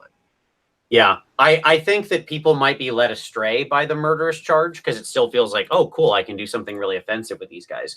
I still don't think they're that offensive of a unit. Like that is to say, you know, their attack profile at like 3 attacks on 4s, 3s, neg 1 damage, and then their hoovy hooves that are just like no rend 1 damage. These guys don't have the offensive output, right? Mortal wounds are not, because they're 1 skull crusher away from like losing their D3 mortal wounds in the most ways you're going to take them. I think 9 packs are unwieldy. But I think as a mobile anvil of 30 wounds, right? On it's a just 3-up, so good. potentially easily 2-up save, those dudes are hard as a coffin nail, right? Like that is tough. They give a really so before we had talked about Volkia, like serving to pin units. Yeah, right? Sure. Because of her mobility and her 3+ save. But she was always only a 5 wound model. So I never felt good about that, right? Sure. but like pinning with 15 or 30 wounds on a 3-up, like we're in a different ballpark now. And so I'll say this. I really rate the Mighty Skull Crushers. It should also be stated that they are battle line. They do have a battle line potential, right? If you take the Lord of Khorne on Jug as your general, which I mean, okay, He's fine. Yeah, I don't think he's bad, and I think like who the general is in a Khorne army is kind of like often up for grabs, anyways. Sure. You know, sure. So like he's probably as good as many other things. Does Khorne have an easy run and charge? I forget. For the blood, not in Mortals, only with Blood Warriors and Reavers. Yep, exactly. Yes, for Blood Reavers and for Blood Warriors, if you're Gore tied or whatever it's called, Gore. Yeah, I don't know. Yeah, never too many words that are all the same. But if you're in that slaughter host, right? Beyond that, not in Mortals. When I was doing the math on these guys on the charge, they hit for against a 4-up save, it's anywhere between 20 to 30 wounds on a charge, which is pretty good. I think it's really solid, and that's with like reasonable Khorne buffs. The +1 to hit, maybe you whipped them, and they got a Blood Secretor standing behind them. They also gained +1 attack, and then with regard to they lost their anti-spell ability. We've got so much anti-spell in this. Yeah, right. It really doesn't matter. Yeah, right. Yeah, what's interesting is what I like about the Mighty Skull Crush is exactly that. I think you hit on it, Josh. You can build the army that they become an offensive threat. Yeah. Right? There is synergy there that will make them as such, and that's fine. I think that's a valid avenue. You can also have them be a lot of times Khorne does want to kind of get like, especially in the new book, you can often get in these like wholly within traps where you're trying to hold too many things close together. Mm-hmm. And in an objective-based game where you need to be kind of moving around, that's not always a great idea. These guys are also more or less perfectly capable to just like get one minor buff and go run off and operate independently as that mobile anvil. Yep. Right. And so I think that actual dual role is makes them quite like that makes me rate them. Okay. Yeah, I mean, it's sad that they lost the demon keyword, which they had at one point in time. I mean, the only people who've ever cheated their way in really, really like long-term into the demon keyword by having a demon mount is the stupid, Skyfires and Enlightened, right? Like no, like the Lord of Chaos and Demonic Mount has done it, as has the Harbinger. The Harbinger of Decay. I'm not thinking of heroes. I'm thinking of units. But yeah. Yeah. Both of them have cheated in, and I love that. But sure. No. But like my point is, lots in every Chaos Force, there's some mortal dude riding a demonic mount, and the rest of them didn't suddenly sneak their way onto the demon keyword, But stupid. Well, and it just makes me sad that they lost it here because that would have been free reroll ones. Yeah, they never had it. But what you can do is I thought they did in the last book. Yeah, I've got both of them because I just keep comparing them. But sure, they're really good with the Chaos War Shrine because on it, the rerollable 3 plots. Boom, they reroll all failed hits. Just get in there, boys. Yep. Yeah, and suddenly they pick up a 6-up ward save too. Right. Yeah, and it's a priest. Oh, War Shrines are so good. Like the best unit not in this book. +1 to your save and reroll failed hits. Get in there. Yeah. Yep. Like it's a priest. And it's a high mobility, like it's a 8 movement maybe. So it's in their movement zone as well. The War Shrine is. Yeah, best unit not in this book. That's my shout out. I know we're reviewing this book, but the War Shrine. If you're playing Khorne and you don't have a War Shrine, what are you doing? Get one. I gotta buy one now. Like I don't have one. Or just convert one up. That's the best way to do it.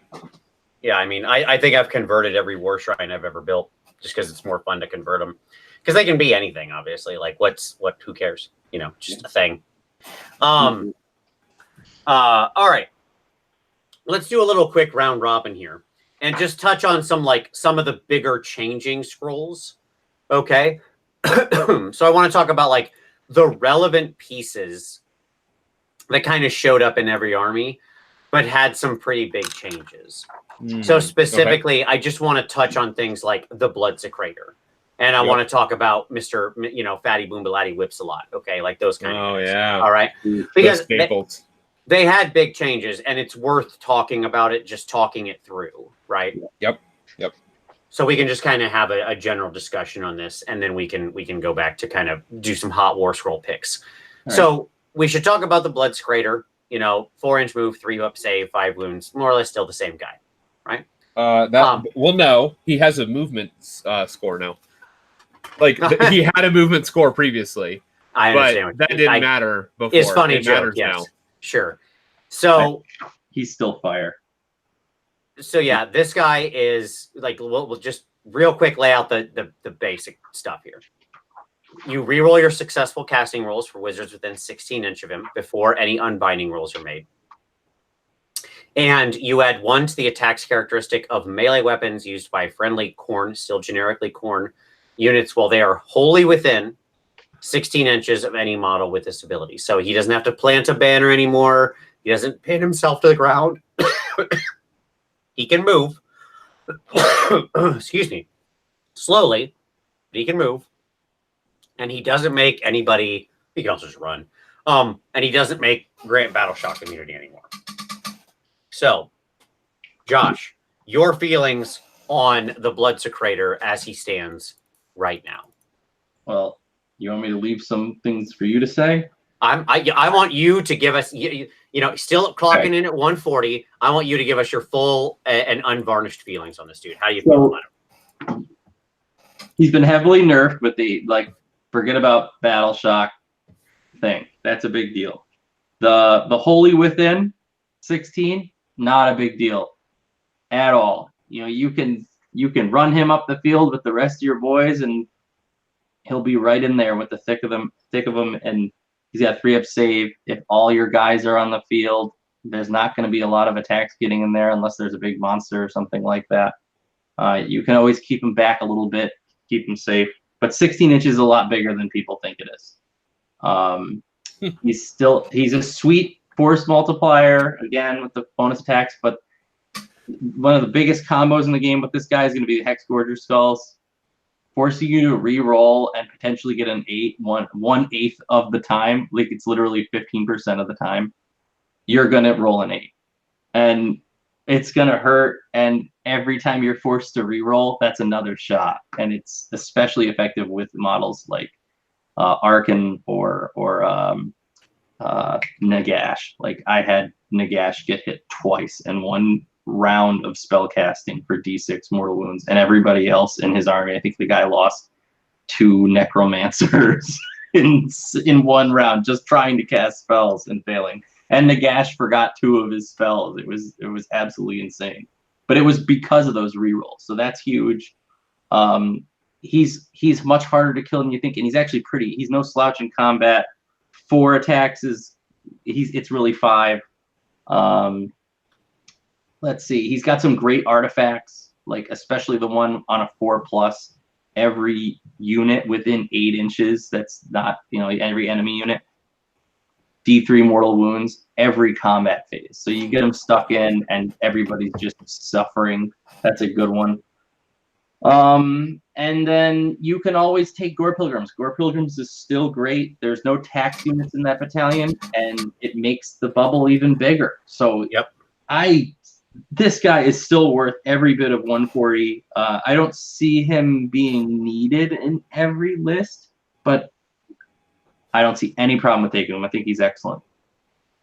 Yeah, I agree. And I'll say, watching him run up the field, he never died in the game. I'll say that. The Slaughter Priests all died. But this dude was rock solid till the end, right? Because exactly as you said, like, he always had, like, tons of dudes around him. He's just in the middle of a mosh pit at all points in time, right? And the vast majority of the army was always under this effect. Well, so, yeah. The reality is his survivability just went up. Because he can actually be with everybody. He doesn't have to be pinned at the back where he can get gibbed. No. Target. He's less of a target. Also true, sure. Yeah, his survivability increased because people are less concerned with murdering him now. Right. Before he was granting too much. He was granting all the things. He became like target priority. Yeah, you had to remove that piece from their list. Now you're like, do I do this or do I do those guys? And so suddenly like there's a decision to be made. That's a really big deal when suddenly he's not target priority number one. Yeah, I mean, you take out the slaughter priests first, like 100%. Right. That's the case. Right. And so it's just a fascinating, like, small bump for him in survivability. I've said this before. I know I've caught a lot of flack for it, but Aether Chemists are still at 160 to buff one unit, one weapon profile at +1 attacks. This dude's sitting at 140 and buffing half of the field. Yeah, but Aether Chemists buff shooting. They do. I fully recognize that. But my point being, like, he was always a good deal. Sure. With his +1 attack bubble. And guess what? He still is. Sure. You want him to grant battle shock immunity? Great. Guess what? He's a hero. Just stick him there, the unit that you want to, and spend a command point. Like, he does. Surprise. He's still a great deal at 140. And again, the reroll all casting, it's good. It's really good. Unless you're rolling nines. Yeah. Well, then roll nines. But that's the answer. If you just roll nines, right? We ignore both the Bloodstoker and the Skulls because we just roll nines. So no big deal there. Touched on a huge deal in this army, and I've been talking about it with Brian. Is that typically when you're playing against someone else, maybe you're playing against Seraphim. Well, you want to kill the Lord. You want to kill the croak, the toad on the. Yep. Right. There's always one real serious key target. Sure. But in this army, there are so many problems to deal with. Like, do I want to shoot the Bloodthirster? That thing's a hammer like you wouldn't believe. I got to deal with these skull cannons. Oh, crap. Then there's the Blood Secretor. Oh, my God. He's got 2 to 3 slaughter priests. Mm-hmm. And it's like every moment of the game, there's like a problem unit. And just the problem is just so spread out. And it's a huge deal. It's awesome. Yeah. By the way, the answer is the Bloodthirster usually goes first. He's going to be the first problem. Then it's the Slaughter Priests next. Then it's the Skull Cannons. Last, it's the Blood Secretor. That was the target priority I followed. And I stand behind it. And you want threat diffusion. Like, this is what you want, is you want there to be a good 3 to 4 targets that they have to make a decision on. Right. Sure. Yeah. Because when there are multiple targets, they will often make the wrong decision, especially based on field placement and stuff like that. People will often choose the wrong target.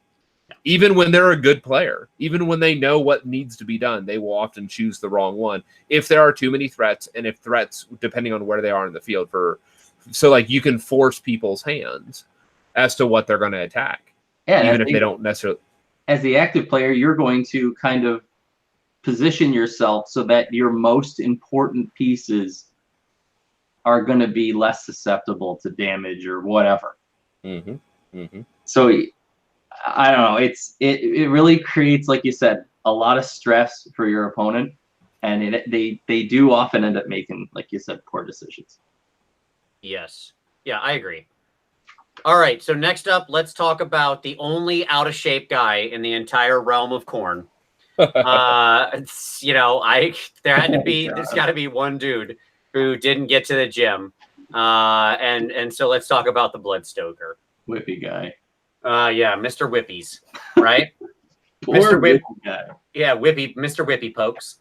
So Mr. Whippy Pokes, 6-inch move. He's one of the, on our faster side, 4-up save, 5 wound dude. Whatever. He has attacks. I don't think they're worth anything, but that's fine. But he's 80 points, which is nice and cheap. And obviously we have the Whip to Fury effect. So relevantly here, it is Khorne mortal units, right? Yeah. And it is wholly within 8 inches of this model. His whip got some range shaved off it there, certainly, on what he can whip. But until your next movement phase, 3 inches to run and charge rolls, and you can reroll wound rolls for attacks made by that unit. So, basically same sort of benefit, but a more restrictive sort of targeting for it. How about that? If that's a I fair way mean, to say this that. guy's not whipping bloodthirsters anymore. He is not. No. Unless there's a mortal bloodthirster somewhere I'm not aware of. No, But there's obviously not. And the joke being that, like, just like the corn dog was bossing people around, right. this fatty was just running up the like idea of this guy being like, "Hey, get to the fight, you bloodthirster, you servant, you greatest amongst the servants of Khorne. Get out there." Whoa. Like, I'm surprised the bloodthirster wouldn't turn around and whip him right back with his own whip and be like, no, that's not a whip. This is a whip. Have 6 wounds. Boom. Yeah. By the way, just I want to do a very quick shout out here. I saw AOS Coach is in the chat. My wife is very grateful AOS Coach for the Tim Tams. She's all about those now. So there you go. You've converted her over. Another person won over to Australian snacking. All right. Now, anyways, Josh, go ahead. Bloodstoker. I think Bloodstoker is a missed opportunity. His whole lore is he's kind of the like Malak Killy, I think is the guy's name from Star Wars, who's like taking care of the Rancor. That's his whole fluff. He takes care of the Korgorats. He's whipping them in the shape. And now he can't whip Korgorats. Right. He literally can't whip Korgorats because they don't have the right keywords. Wasn't that actually like in the initial book? Remember, like, let's go back in time to like the initial box set, right? The first Stormcast versus Khorne box, where like most of these guys were only available for a long time. Yeah. Where the Bloodstoker came out of. Wasn't scenario 2 like somebody? I don't remember what it was. It was it like 3 hammer throwers against like a Korgorath and a Bloodstoker? The Bloodstoker was whipping the Korgorath around. Wasn't that the second scenario in like the starter scenario pack of like, here's how you play AOS 2? Probably. In the tutorial game, as it were. That's his whole shtick. Yeah, so that is very funny. I hadn't put that together, but that's hilarious. Do you know what you saying that? What that has conjured to mind? It's that dude from Star Wars just crying after the rain. Yeah.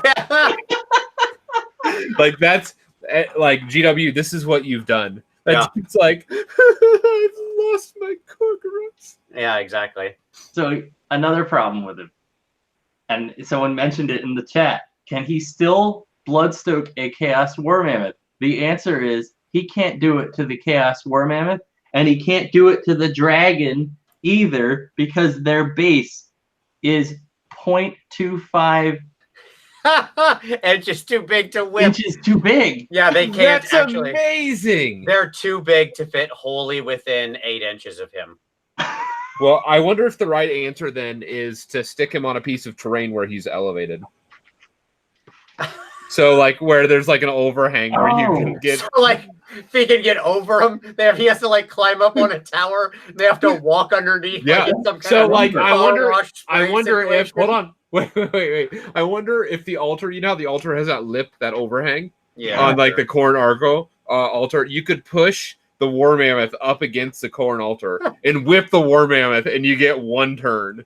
You get 1 turn of whipped War Mammoth. That's it. I don't know. I don't think it's going to be good enough. I think you'd have to get him completely within the. You have to get him over top. Yeah. No, like to the side won't count it because just being up won't help. All you need is a 1/4 of an inch, right?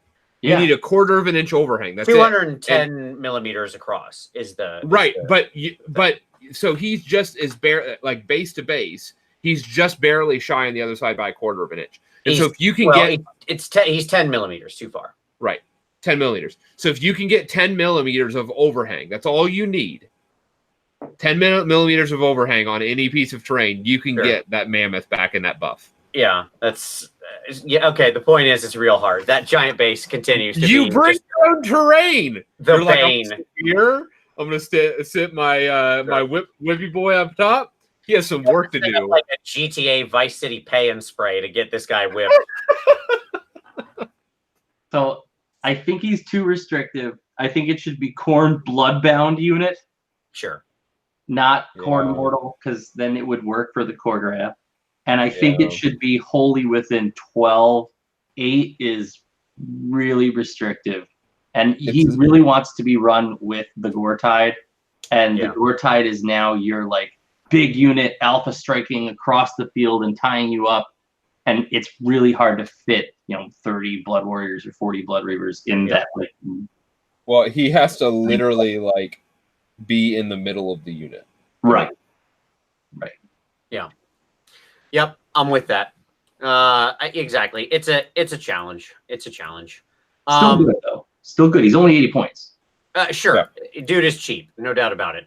All right. So the third thing I want to talk about in our rotation of sort of not like we talked about Slaughter Priests to death last week and why they're the new hotness, right? Like Slaughter Priests are they're so hot right now. They're in every army. Like, okay, cool, whatever. Great. But the third piece I wanna talk about here is another classic piece, not on the level of the last two, but still something that was a very common component of a lot of Khorne armies that has undergone a big change, and that's Wrathmongers. Right? We kind of mentioned them earlier, but we didn't really deep dive on what has changed with Wrathmongers. We were really more talking about Skull Cannons. And I thought it was like these guys underwent a big change, right? And it's probably relevant to map that out. So Wrathmongers are still, 5-inch move, 5-up save, 3 wound dudes, basically the same attack profile. 2-inch whippy chains, 4 attacks, 4s and 3s, go to 3s and 3s on the charge, neg 1, rend 1 damage. Okay, fine. Cool. So previously they're like Crimson Haze, right, would just like cause this 3-inch bubble of +1 attacks on everybody, including enemy units, which was always fun. I liked getting near Wrathmongers under certain circumstances. Now it's add 1 to the attacks characteristic of Khorne units. Well, they are wholly within 8 inches of any units with this ability. Doesn't have any effect on the Wrathmongers themselves. This is how you turn Skull Cannons into double shooters, right? Yep.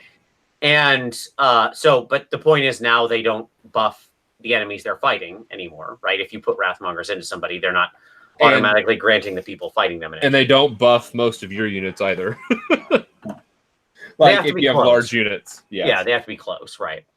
But most importantly is like the sort of Blood Fury type of thing where they also don't make the enemy kill themselves anymore. So famously, Wrathmongers were just like this hilariously unique ability where if you killed a Wrathmonger, basically the Wrathmonger would make you attack either yourself or something else. Most often it went to just people committing seppuku, right?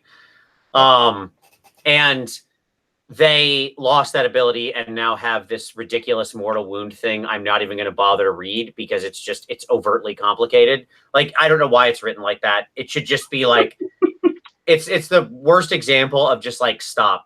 What are you doing? That should have gotten caught at the editing phase. Somebody should have said, nope. The answer is on a 2+, they suffer a D3 mortals. Done. Yeah. Or 4+, or whatever. I don't care. Pick the right plus. This like the right average damage. Yeah, this weird math of measuring to other Wrathmongers. And no. Stop it. Stop writing. I like unique rules that do cool things. Old Wrathmongers was a complex interaction, but it was cool. It was worth it. This is a complex interaction that does nothing of value. I disagree. 100% disagree with that. But I'll tell you what I think about Wrathmongers when you're done. That's like, I'm done. Okay. Go ahead. Wrathmongers are way better than they ever were. I think. I'm not going to necessarily agree or disagree with that point. We can talk about that. No. I mean, that stupid way that ability is written isn't good enough to justify that amount of text. That's the point I'm trying to make. For sure. Yeah. But it's absolutely relevant. So Wrathmongers are a great hammer. They're just a great hammer. It's 21 attacks, 3s and 3s, neg 1 rend on a charge. Like they're great at what they do. I think the problem is that they are tech. They are complicated tech where you could have achieved the same effect, same average numbers, with a much easier like single die roll. Sure. That's Vince's critique. They sit there in the back and they buff the things in the back. Yep. In the back. And they have actually a 27-inch diameter if you like 40mm bases 1 inch apart and then 8 inches out to the sides and then all the way around. That's huge. Actually, it's really big. It's much bigger than people think it is, like the buffing size. And yeah, you got to position your units right. And Khorne now, this is a big change in this army, is that every turn, you got to think about unit placement while your opponent is taking their turn. All right, where am I going to go next turn? Where are all my units going to be? You know, because usually by the end of your opponent's turn, you know where things are going. You're kind of like, all right, you're planning your next move. These guys died, those guys died. I know what I'm doing next. And you really got to plan out all your positioning. And Wrathmongers are actually, it's pretty liberal because you can adjust the shape of the 5 guys and make it a funny shape. Yeah. Anyway, the whole Blood Fury thing, it's written poorly, and I don't like it in that way. But the fact that when they die, they just almost always do at least a mortal wound, that's super relevant. Because you can just surround an opponent's model that you really want to kill, and if it's or a big mob, and then it gets +1 to that roll, all the 5-ups are going to be D3 mortals, and then it's always guaranteed to be at least 1. But typically, like, you're sending these guys in as a counter charge because they're out behind your group buffing the big unit, and they're going to deal tons of damage right off the rip because you're going to attack first of them because they're probably the last big thing you got left, and then they're going to die and do more damage, and that's going to be the final push. They're awesome, and then they were 180, now they're 40 points less, right? So they fit right in. Whereas before you were like, oh, 180 points. If I lose these, I'm so sad. Now it's like 140 points. Get in there, boys. Go kill them. Yeah, the cheapness of them, the fact they went down in price is the saving grace. No, that's what it comes to. At 140, now that's what I was gonna say. Despite that goofiness how that rule's written, I miss their unique ability because they would have been so well positioned to answer things like the Gristle War General, right? But fine, whatever. Like, I like them fine at 140. It's funny to me that their arch enemy hasn't changed.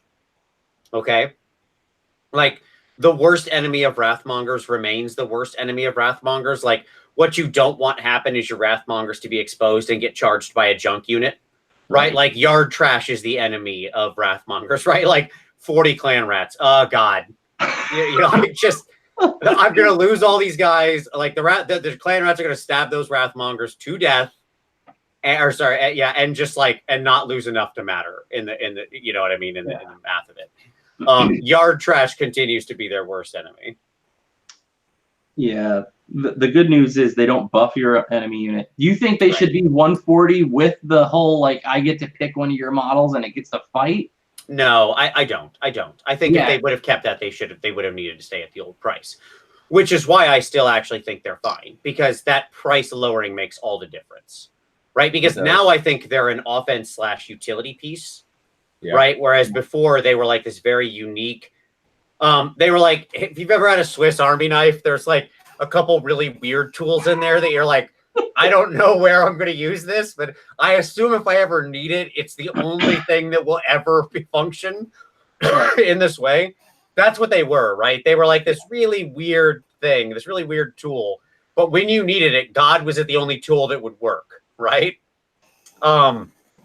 Whereas now they're much more generically useful. Yep. I 100% agree. And I actually find it's easier to buff your units with them now that it's just an 8-inch bubble than it was to just like a couple of your models are within 3 inches and then the math gets all funky. It's like, I'd rather just it be on or off. It's either on or off. It makes it way easier to play the game. Yep. No, I'm with that. All right, so those were kind of the 3 I wanted to hit on because I think all 3 of those changed in like significant ways for like what were, you know, just sort of seen as what they were versus what they are and the components within the army and so on and so forth. Okay, cool. So now let's go back to the rip. So Josh, what war scroll are we talking about next? What you want to hit on? Oh, let's see. There's still a lot of goodness around here. Look, I'm just gonna jump on the spike. I think that it's so easy to talk about slaughter priests, right? Sure.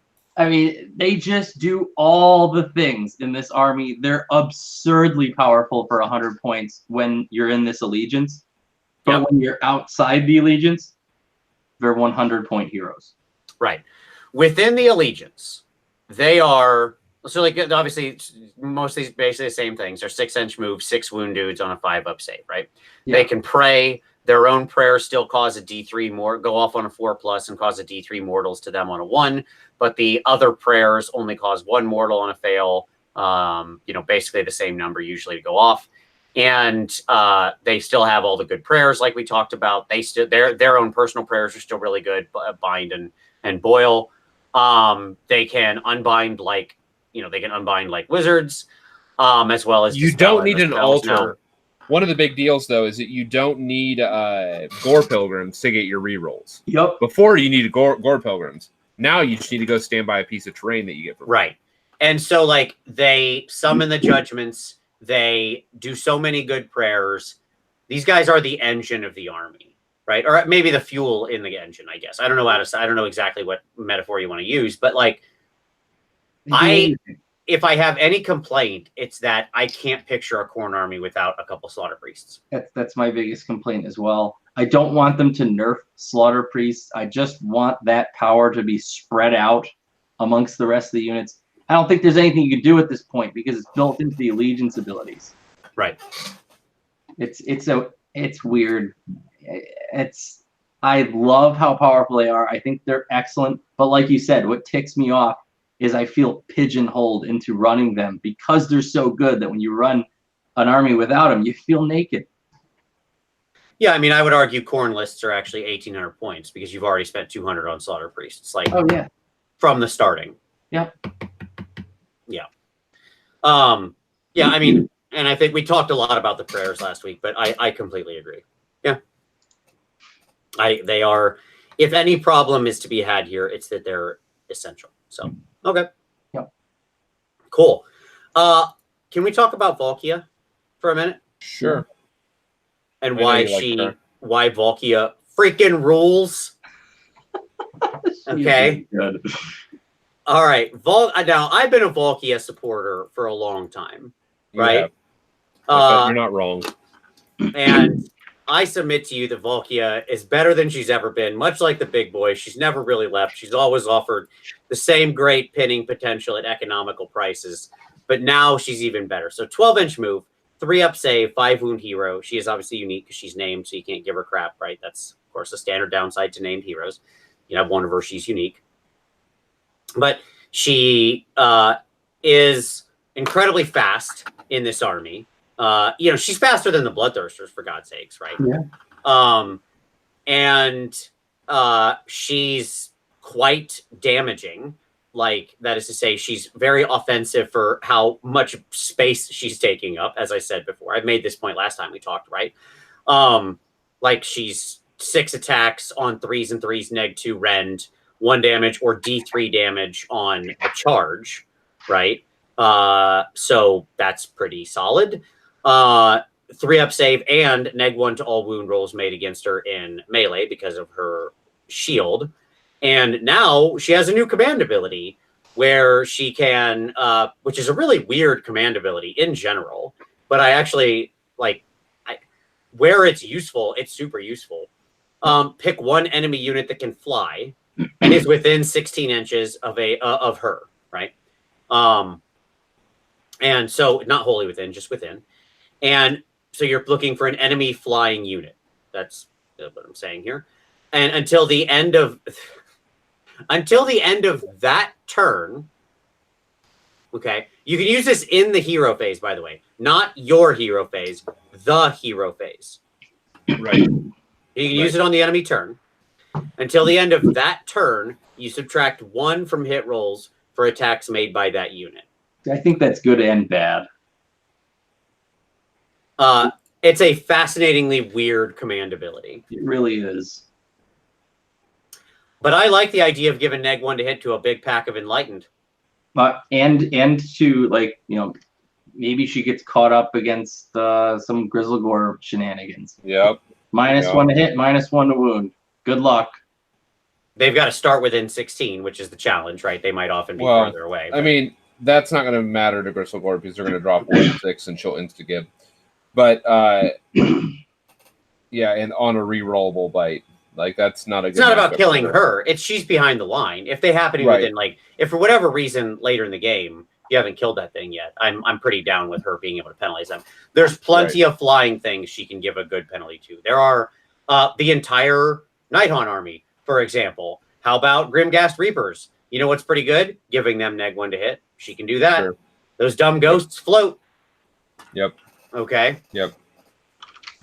Absolutely. So, you know, I love her. I think she's great. And like my point is, command ability or not, I think she's worth it at 120. I think she can pull her weight. Okay. The command ability is just like that's just gravy. All right. Often useful and delicious gravy, but gravy all the same. This time we didn't forget the gravy. That's what they said when they designed her right there. So there you go. Little window into their offices. Yeah, Volkia, I'm all about her. I love her. I think she's fantastic. All right. I love her. She's missing something though. All right, I'm with you. What is she she missing? Needs the demon keyword. I mean, she's classically mortal. I understand. She's not a demon. She is in this stage. She is a demon. Khorne tears her apart, and she's effectively a demon princess. She is ascended. I guess. What exactly her place is strange. Yeah, she goes on some quest to kill a bunch of the Slaanesh people and demons, and she's just murdering the shit out of them. Pardon my language. Sorry about that. She's killing them all, and eventually they overwhelm her. But she is just kicking their butts. Khorne gets ticked off, like always. Sure.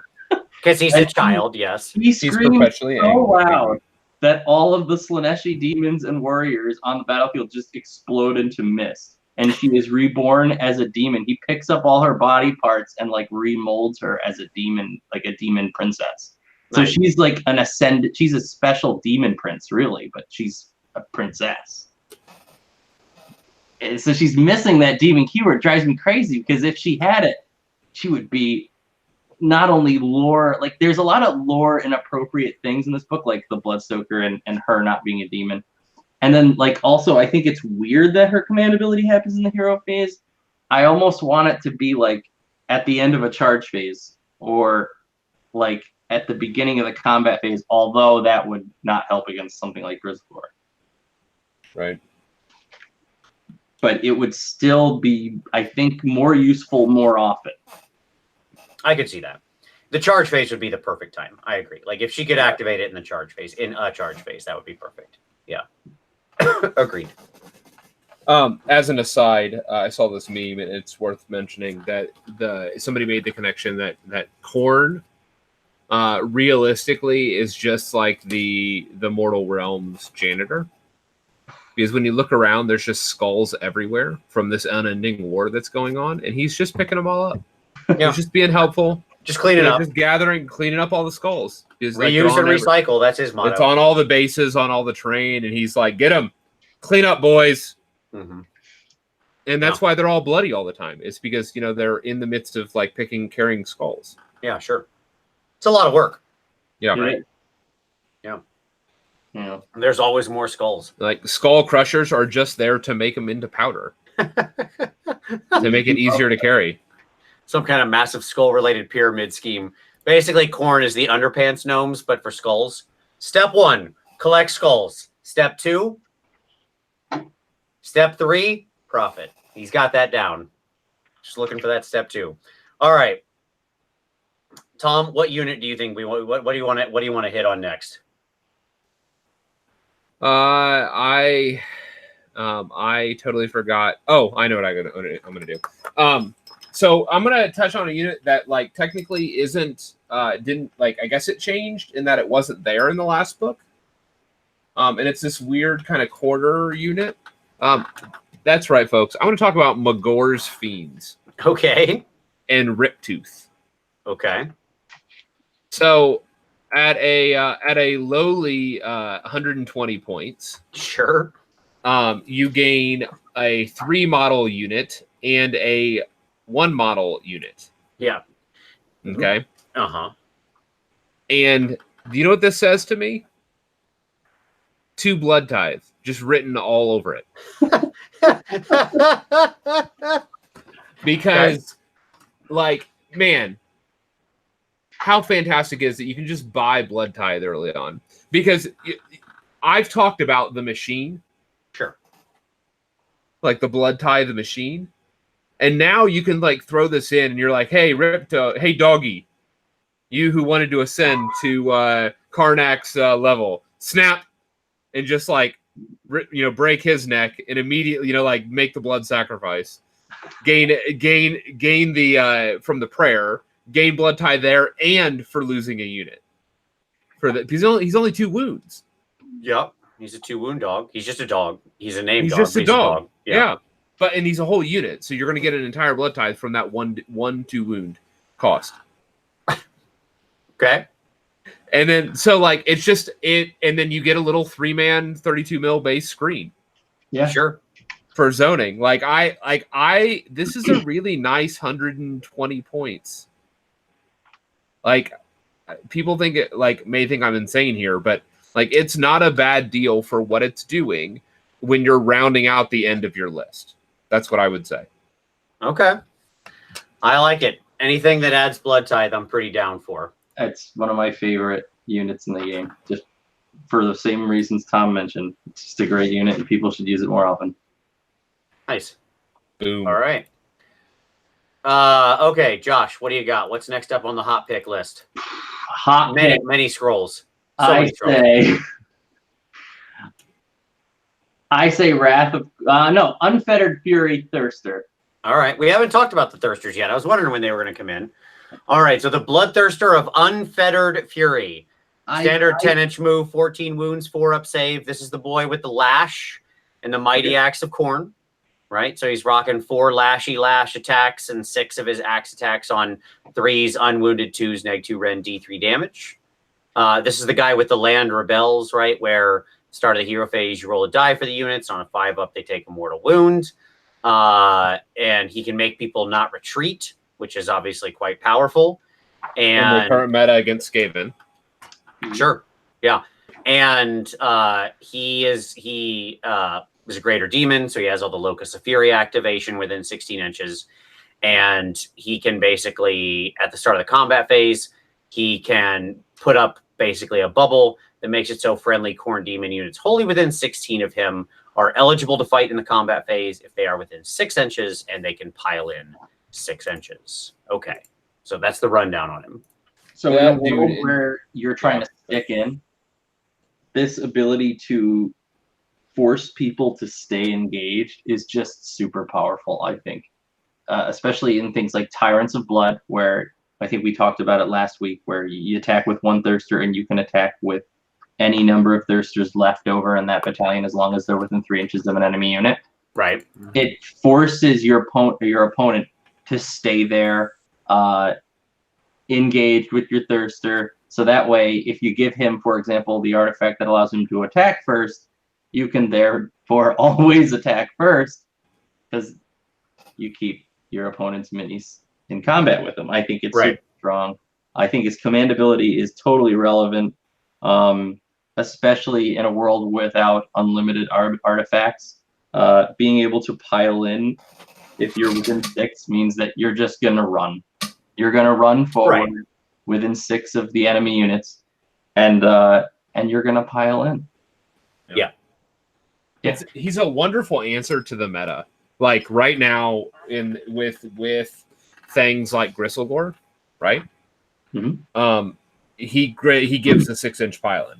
Yep. With things like, and by the way, another interesting side effect of that 6-inch pile-in is it has always been useful against like the gun lines with handgunners. Sure. Because you just move out to the line and you're just like, hey, dude, charge phase over. Awesome. Coming in. And they come in and they don't get their stand and shoot. He's a wonderful tool. So that 6-inch pile-in is a great answer to some of these things. Gristlegore, is foremost amongst those. But then also the no retreat is like Skaven are ascendant right now. And like if you are not prepared, like you are not going to pin Skaven. That's a thing. Right. That they are always just going to be running out of combat. Yeah, And between so- them, just like so much of the army can just leave combat, right? And just walk Right. away. Right. Like heroes, clan rats, they're all like, deuces, I'm out. And he's like, no, that's not happening. I got you for 3 minutes. That's right. Puts them in the cage match. Yeah, it stops Yeah. a lot of those like retreat onto the objectives shenanigans. Yep. Yep. There's a lot of things this guy does that, like you said, answer the meta. And I don't think a lot of players recognize it. Yep. No, I think he's a strong one. And, at 300, he's the middle-priced one, right? Mm-hmm. I think 300's pretty fair for him, especially with, how he can sort of, what he can eventually do. So, yeah, I think he's a good guy. Good guy, Unfettered Fury Bloodthirster. Yes, I dig him. Okay. I want to talk about there are many things, but I want to talk about Scarbrand since we're on the Bloodthirster kick. There's a couple things I want to touch on, but I'm gonna touch on Mr. Angry Face. Okay. So Scarbrand. Can we talk about Scarbrand for a moment? Let's do it. All right. Scarbrand, 8-inch move, doesn't fly. He's like, Aw. yeah, because his wings are all broken. 14 wounds, 4 up saves, same standard stuff. He has his roar of total rage still, so basically he can just, he can do a thing and roll some dice and cause some mortal wounds depending on how angry he is. And he still has Slaughter and Carnage, his named axes, right? Although the reason I want to talk about him is because of how much different they work, right? It used to be like specifically Carnage, I guess, really. Slaughter is still Slaughter, right? It makes a bunch of attacks on 4 up, 3 up, -2 red, 3 damage. Okay, great. Neat. And if he's super angry, it makes like a lot of attacks. If he's near a Secrator and he's incandescent or whatever. Which, by the way, I'm kind of angry that they got rid of the names on the table. We just talk about that for a moment. That's a real nice piece of fluff that we lost. It's like such a minor thing. But you remember his wound suffered or angry level used to have like names. Oh, insensate and whatnot. Yes. Yeah, I love those names for like how angry he was. I mean, it didn't mean anything. It was just like somebody opened up a thesaurus and typed in the word anger. What sounds angriest? Yeah, but like I did enjoy that like incandescent was the highest level of it or whatever. Like he's white hot with anger. With rage. With rage. Like I thought that was really fun. But anyway, I'm going to continue to call his top level incandescent. So his whole like rage mechanic is a little simpler now, which is just from the second battle round. If this model's on the battlefield and did not attack in at least one of the combat phases of the previous battle round, as he probably won't because he's pretty freaking slow, right? He's treated as having suffered 13 wounds. So he goes up to like, max roar, max slaughter attacks, max chance of carnage. Okay, cool. He always rerolls charge rolls. Okay, cool. And Carnage now, famously Carnage had this weird effect, right? Where it was like, you just lost 8 wounds. Like it wasn't, they were kind of like super mortal wounds, but they weren't caused. It caused all these fun interactions. So now Carnage works like this. You don't use the attack sequence. Instead, you just roll a die. And you're rolling a die against the Carnage table, which is based on his number of wounds suffered. It gets easier the more wounds he suffers, or if he's incandescent because he didn't attack, which makes it a 1+. So literally it automatically goes off. And if you equal or exceed the number on the table, then they suffer 8 mortal wounds. If you roll a 6, they suffer 16 mortal wounds. There you go. That's how Carnage works, right?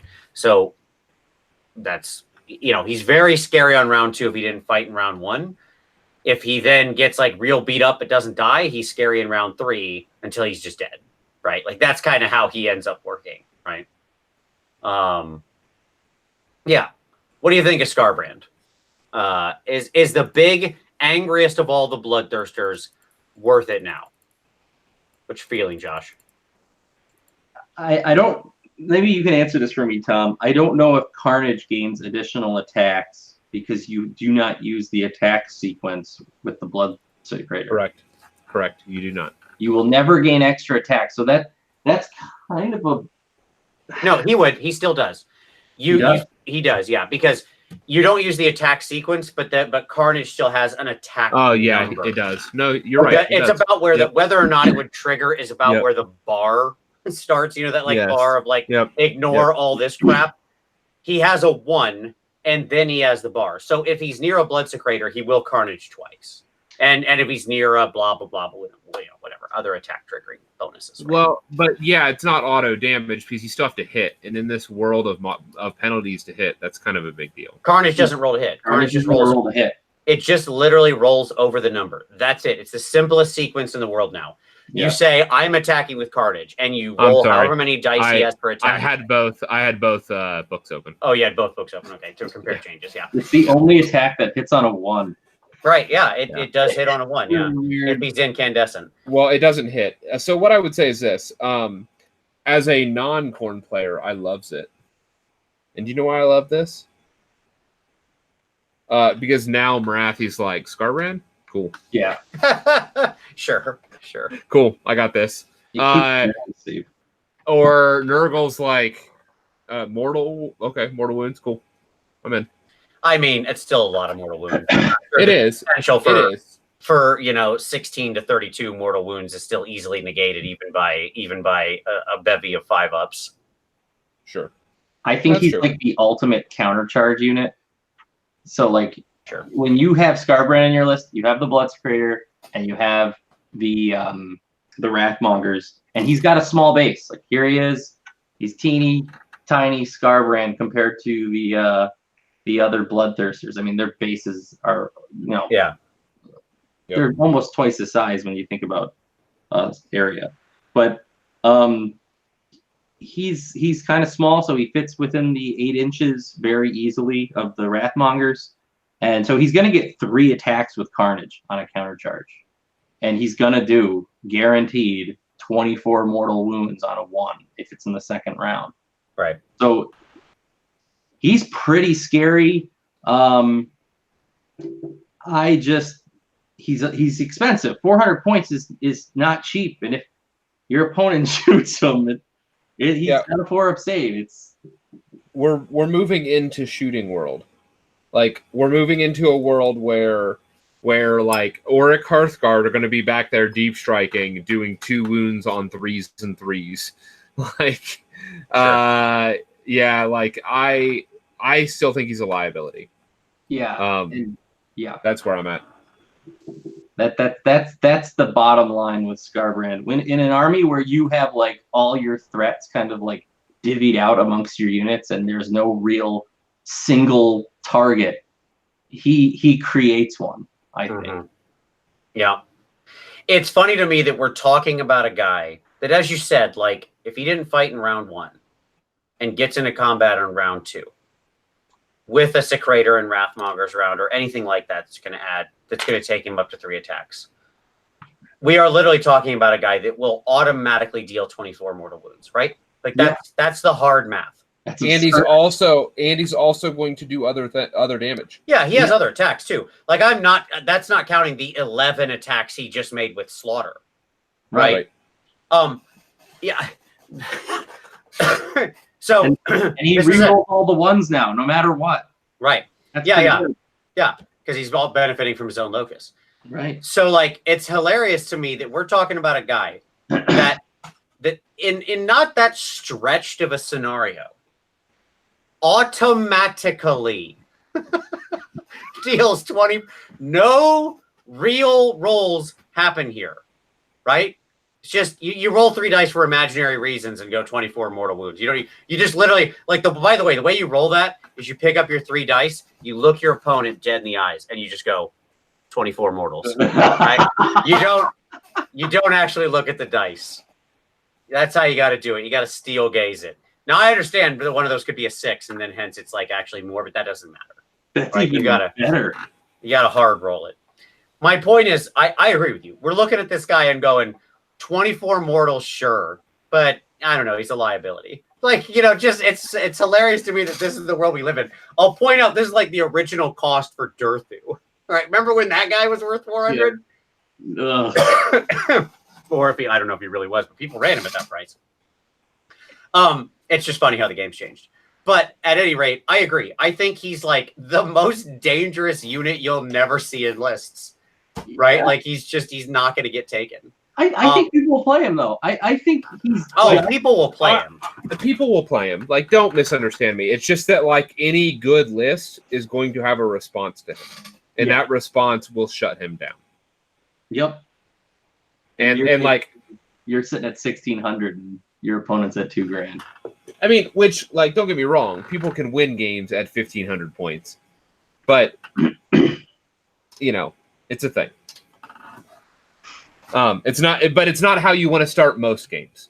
And that's the point. Is that like he will get sniped off the table and at like what 12, 14 wounds on a 4-up just isn't cutting it. Yeah. Like he's going to get removed by like decent shooting. Like I think about my mixed dwarf list and like I can tell you he doesn't survive the bottom of 1. Like, you know, with a list like that, I have the reach of like 40 plus inches of shooting. Like like you can always get line of sight on him. He never survives into turn 2. Sure. I think he's suffering from the named character problem, where GW just has this issue where sometimes they'll make named characters like Karanak and everything's priced perfectly. I think he's perfect. But then you have a character like Scarbrand who's 400 points. When you're getting into that 400 point range on a named character, you need some kind of Marathi only takes 3 damage a turn, or Drazoath the Ashen mortal wound saves on a 5+. You need some kind of resiliency where, all right, if I target this guy, it's a gamble. I might not kill him. Right. Yeah. But yeah, that's where I'm at too. He needs something. Or like if you could deploy him off table. Yeah, that would be fine. Like it's just it's such a small thing, but it's a wonderful tool to remove. If he could hot drop in like in 40K. Right. Yeah. Where all your greater demons can just like stormcast port onto the board. Right. If he could jump onto the table, then we would be having a completely different conversation. He would be in most of my Khorne lists. Sure. But he can't. And because of that, like it changes like how he's going to be run. Yeah. Sure. All right. I want to pick a second one here real quick while we're on the named character kick. Okay. I want to talk about the Lord of the Gore-Tide himself, right? Mr. Korguskull, our first named character of the new edition, basically. I mean, arguably him and Vandus, right? And so obviously, Mr. He as well has a dog. Everybody's got a dog. A dog. Rip. Yeah, Grizzle, also Grizzle another named dog. Yeah, Grizzlemaw. Khorne, I'm telling you, man, Khorne rates dogs. It's so funny. He names all his dogs. That is unprecedented that there are 3 named dogs in this army. But anyways. What are they thinking? So, all right, Korguskull. 5-inch move, 6 wounds, 3-up save. He's 180 points now. Obviously, he, much like his generic counterpart, he's got the reality splitting axe. We're on a 5-up. If you don't kill him, they're just slain. He can unbind as the same guy as a wizard because of the collar on the dog. He can reroll hit rolls. All of his hit rolls, you reroll all hit rolls all the time for this model. His command ability is Lord of the Gore-Tide, which you do so at the start of the charge phase. And basically, you can reroll hit rolls of 1 for attacks made by friendly Gore-Tide units wholly within 16, which can pair with if you're actually running Gore-Tide, it can pair with the sort of wound roll, reroll thing, right? So you're rerolling hit and wounds of 1. Cool. And most notably, one of the reason I wanted to talk about Korguskull is because of this ability, Akshi's Bane. I don't know why the heck it's called that, right? Like this is the weirdest alignment of name to ability ever, right? But Akshi's Bane. If this model is eligible to fight in the combat phase, if it is within 8 inches of an enemy unit instead of 3, and can move an extra 5 inches when he piles in, this guy is just from downtown. he's coming into the fight. Like, he's just off camera, and he's just like, whoa, here I come. This guy's hilarious. It's hilarious to me how much space he's actually covering in that pile-in. The fact that he's literally covering 3 inches farther than his move, right? He's covering his average move plus run on a pile-in. Yeah. I just like picturing it. He's ready to do some work. Yeah, like somebody said slam dunks. Yeah, this dude's like Jordan. He's coming in from the free throw line into combat. It's unreal. What is this dude doing? Why is he able to do this? Like, just what? Because he has hops. Yes. Like, I understand that he's Akshi's bane. Somebody said because he conquered a large swath of Akshi. Like, I understand where he's from and that he did that. I'm trying to translate how does that reality, which I agree with, translate into the longest pile-in in the game? This is one of those unique abilities. There's no one with an 8-inch pile-in. This is it. Right. This is the longest pile-in in the game. Period. Why? So, I mean, and does that make him interesting enough to be taken? You're just jealous of his length, Vince. I guess, man. I guess. He's pretty bulky for moving like that. Maybe I think it's the dog pulls him. The dog is pulling him. Yeah. Whoa, slow down, doggy. Yeah, notably, like, so just as a quick, basis of comparison, because when we talk about Korgus himself, we should also talk about just his generic counterpart, right? So the Mighty Lord of Khorne himself is 40 points cheaper, falling into that, as we said, that sweet spot of 140. And the Mighty Lord of Khorne basically still has the collar, still has the reality splitting axe, still has the same command ability, doesn't reroll all hit rolls base. Right. So that's one thing that Korgus has, and doesn't have the 8-inch pile-in. He just has a normal sucky 3-inch pile-in. Yeah. So is that 40 points? No. I mean, I don't know. Oh, and losing the ability to take a command trait and artifact, by the way, too. Let me explain what I mean by that. So Korgus Call to use his command ability, he has to be the general.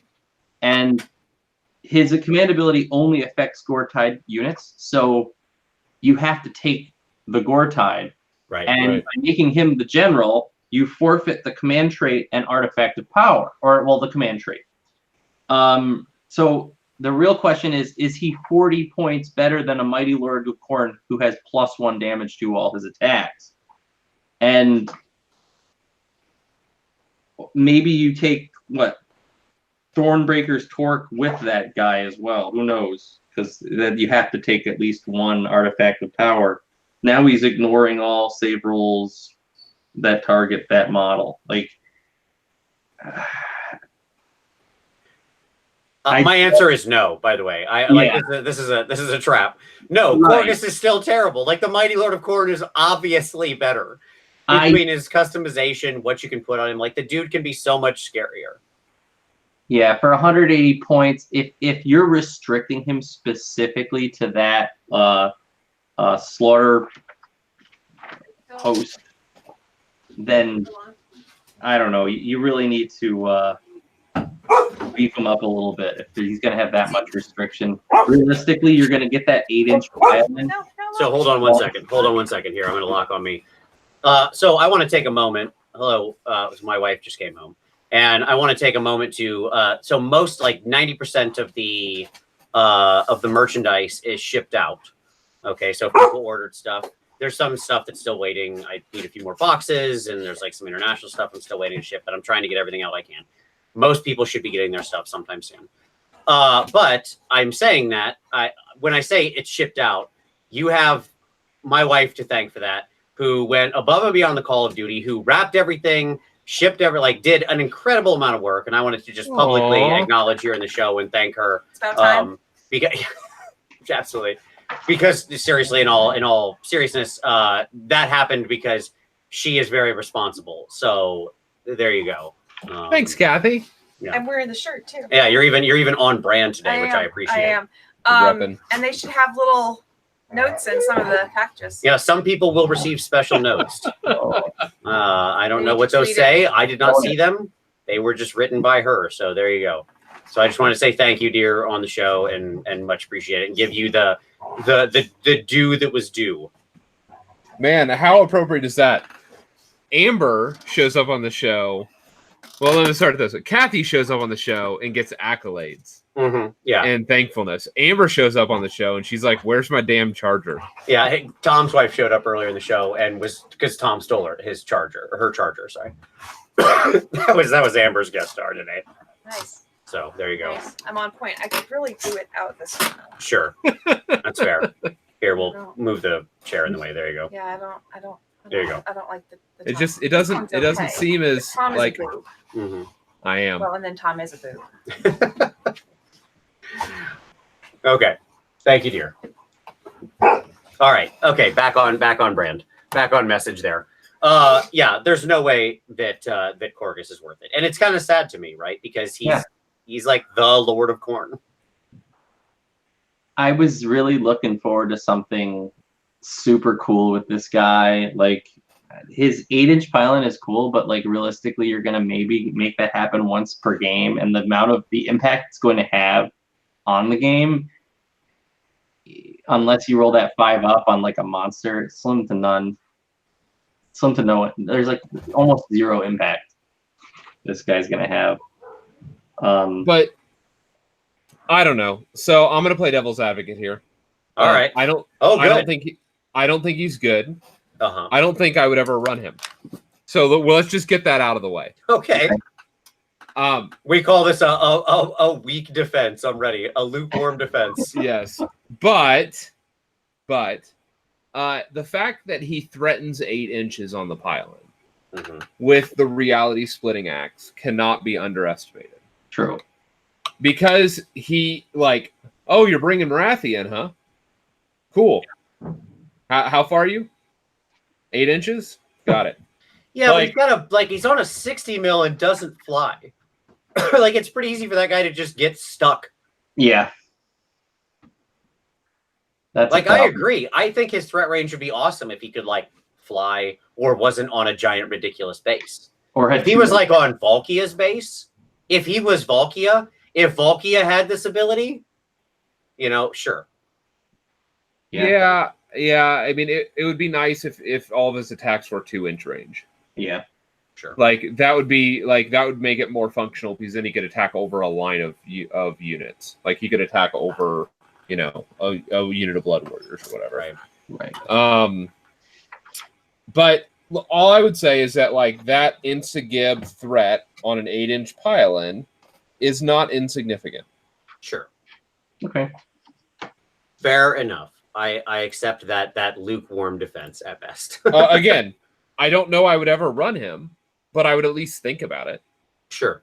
Yeah, the other thing is his ability, his command ability, it's kind of like a redundant one. There's a lot of ways to reroll hit rolls of 1 in this army. Sure. Mm-hmm. And so it's almost like Korgus Call is cool, and he's got a very, very restrictive command ability. Mighty Lord of Khorne's command ability is totally relevant.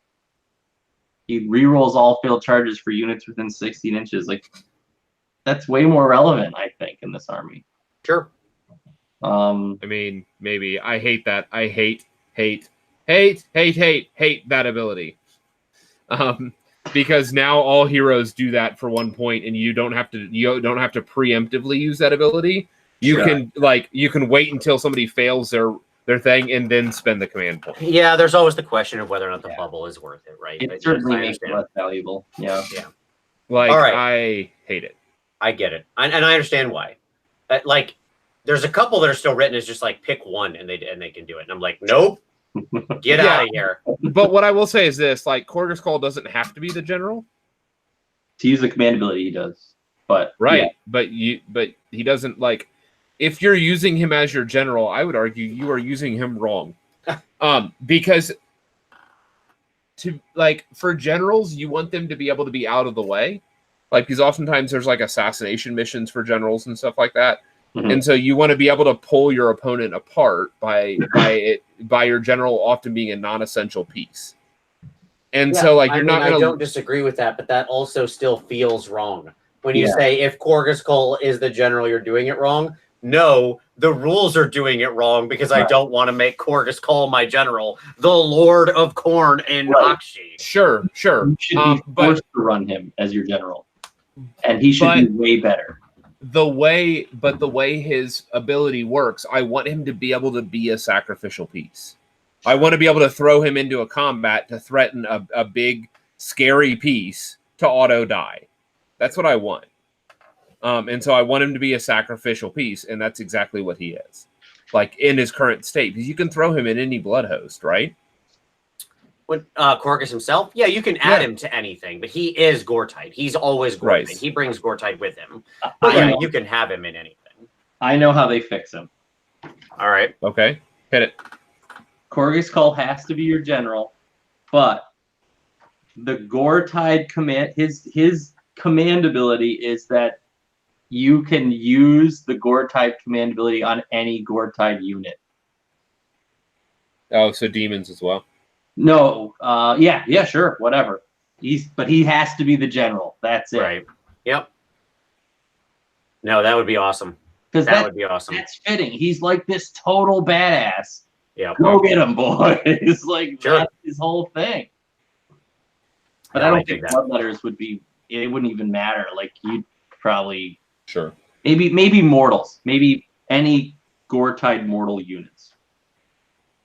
All right, so let's start wrapping it up. What's our final scrolls we'd like to discuss? Josh, you got anything else on the hit list?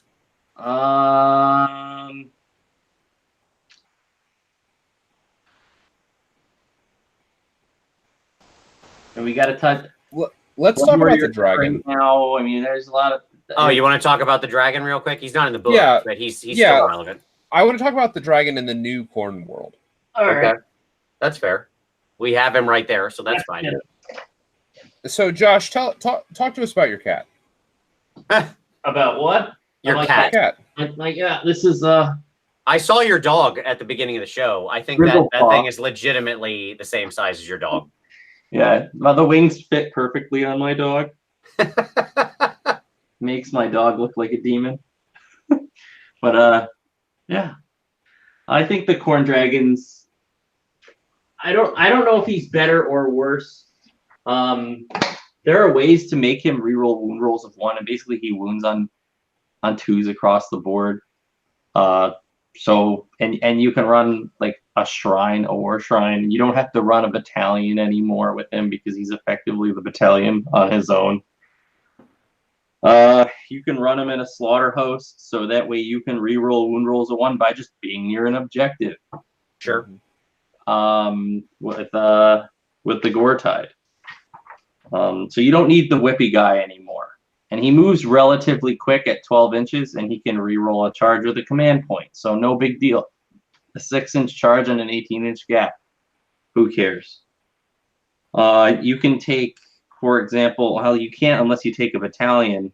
But if you said, I don't want to use the slaughter host, for example, you could take something like, what's that artifact that lets you reroll save rolls of 1 for a model within 8 inches? The Watcher, Talisman of the Watcher. Yeah. Talisman of the Watcher. Yeah. You want to give him reroll failed save rolls of 1? Just have a guy follow him around, and in every combat phase, let him reroll save rolls of 1, and then give him +1 to save and +1 to hit. I don't know. There's a lot of ways to run him. I don't think that he's got a lot of board presence in one place, but especially with the nerf to like blood type points where you can't summon multiple demon units, I think it makes running him a lot more difficult because the way I was typically winning games with him was you'd accumulate all these blood type points, and he's so hard to kill on a 2-up save rerolling ones. And you're just killing, slaughtering, getting blood type points left and right. And at the very end, or mid round, you're just summoning little pockets of demons everywhere and taking over objectives, and screening people out as you're moving around the field. and now it's harder to do that. Yeah, as long as that guy's, I mean, like, don't get me wrong. I think he's can be good enough. That is to say, like, to be a functional component of an army. You know, famously, obviously, somebody went 4-1 at Adepticon with him in the list, right? Right. But that was in the last book.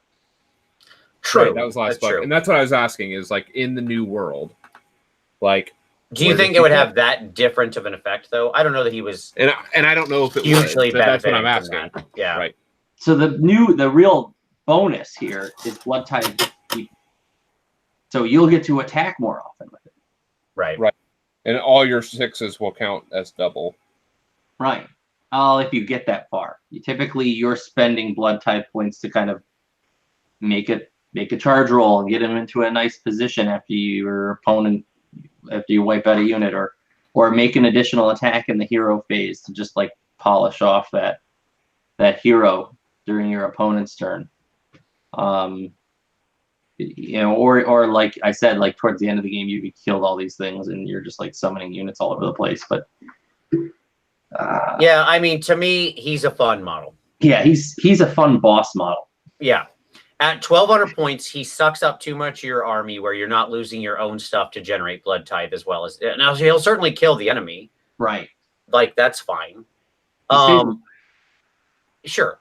Like, in a world where there's a lot of, like, where there can be some really devastating threats, it's not great to watch a 400-point Gristlegore general plow through this guy, right? Sure. Like, because that's what's going to happen. Like, in that combat, the Gristlegore general walks away, probably unmolested, and the Khorne dragon is a pile of dead dragon on the ground.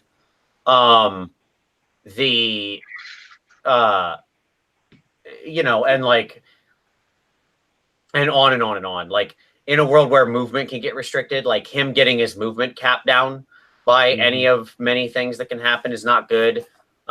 Him getting caught up in big waves of goblins or something is not great, right? Like, sure, he'll kill just a metric ton of goblins, right? But who cares?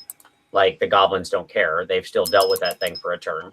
And so, like, there's just a lot of answers to him that are going to make him very difficult. Not to mention the fact he is still just a gigantic thing that can often be hard to move where he needs to. And he undoes everything we talked about earlier with, like, target diffusion. He does, absolutely. Because, like, all guns are going to go weapons free on him immediately. Yeah, right? If you're facing a gunline army, you oftentimes lose the game on turn one. Like, Right. I had a guy play against me with a bunch of Bastillodons, and it was just a goofy list. And, you know, we weren't doing too hot in the event. I mean, we both had lost like 2 to 3 rounds. And so it was the fun part of the tournament.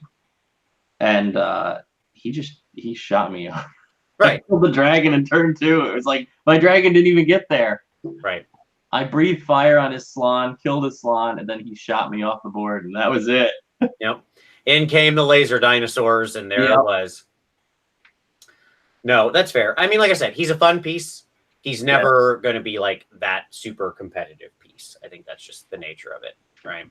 Yeah, but I'll tell you right now, he's priced in such a way where the games that you have with your opponent are really fun. It's almost like you're the DM. Yeah, sure.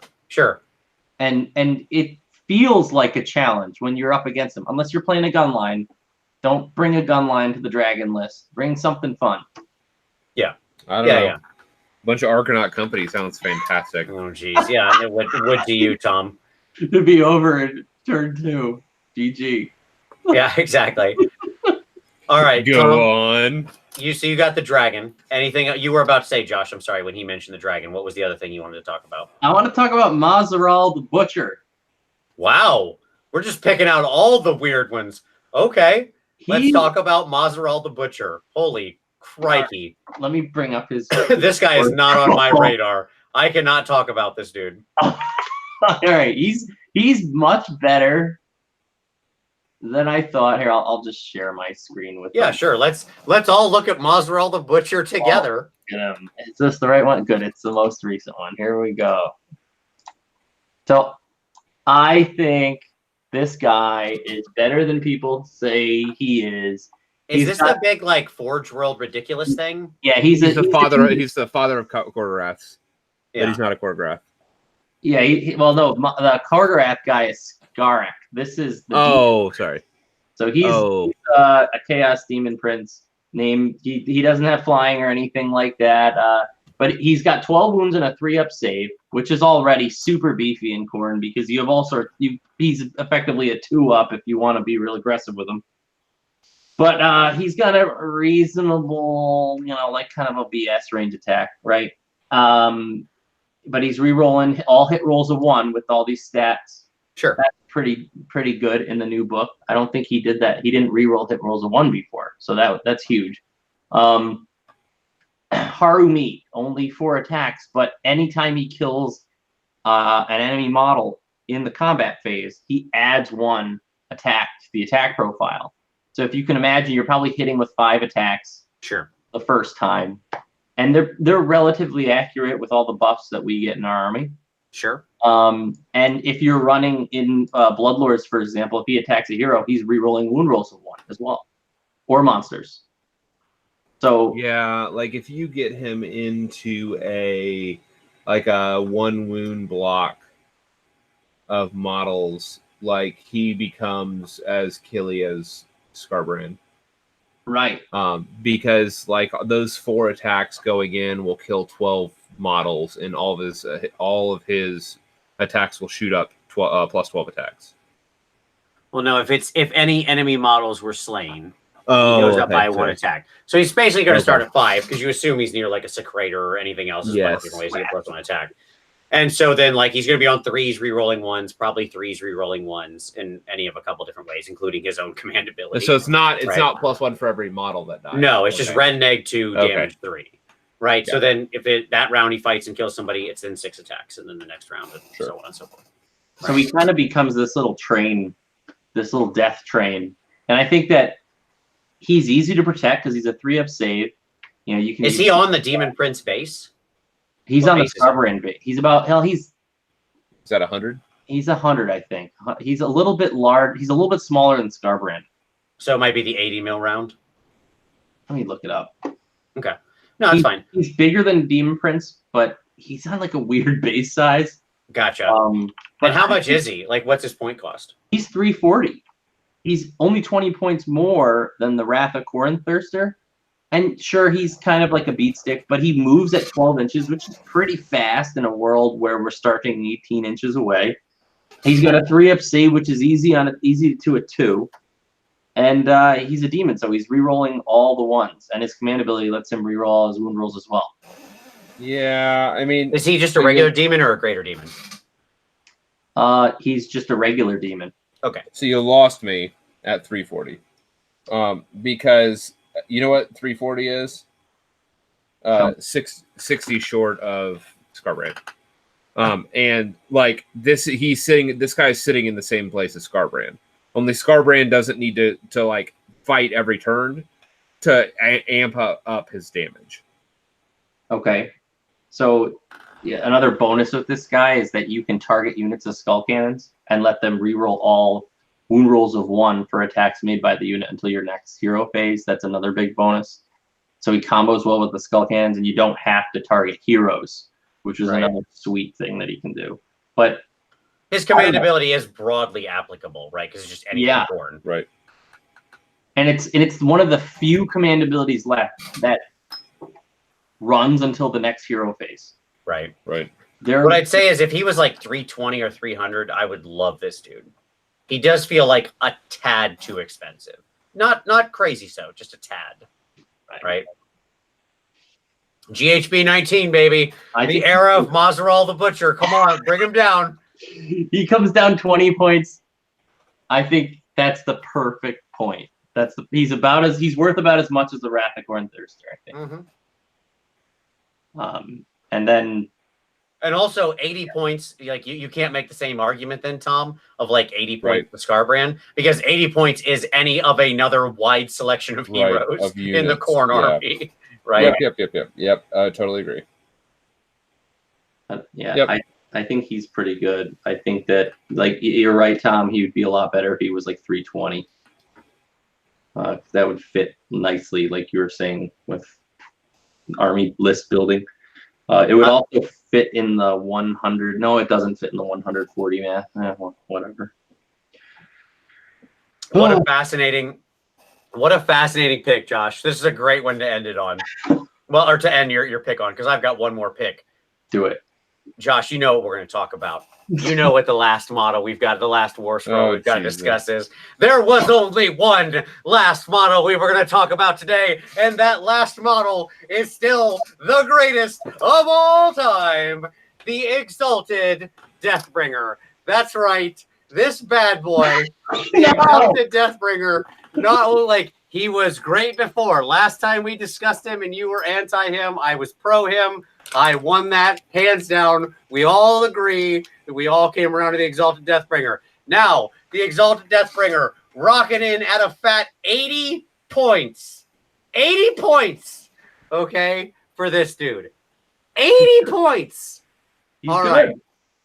5-inch move, 4-up save, 5 wounds, whatever, who cares?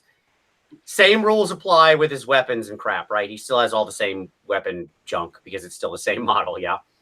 And he's obviously, you're going to still take the Ruinous Axe thing that has the rend and does 2 damage because it goes up to 5 attacks if he's near your friendly Khorne General. Any Khorne General will do. He just needs to be wholly within 12. No big deal there.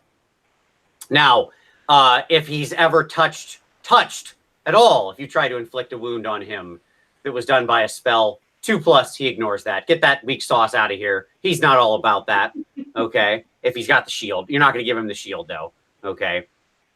Because he's got the Ruinous Axe. So you don't need to worry about the Skull Gouger. You don't need to worry about the shield. You don't need to worry about, or sorry, you do need to worry about the Skull Gouger. Take it back. Because he has the Ruinous Axe and the Skull Gouger. You don't need to worry about the Dumb Brutal Impalement. Skull Gouger is still good. Now it's unmodified. But he still kicks a D3 back on save rolls of 6. Still your wonderful answer to things that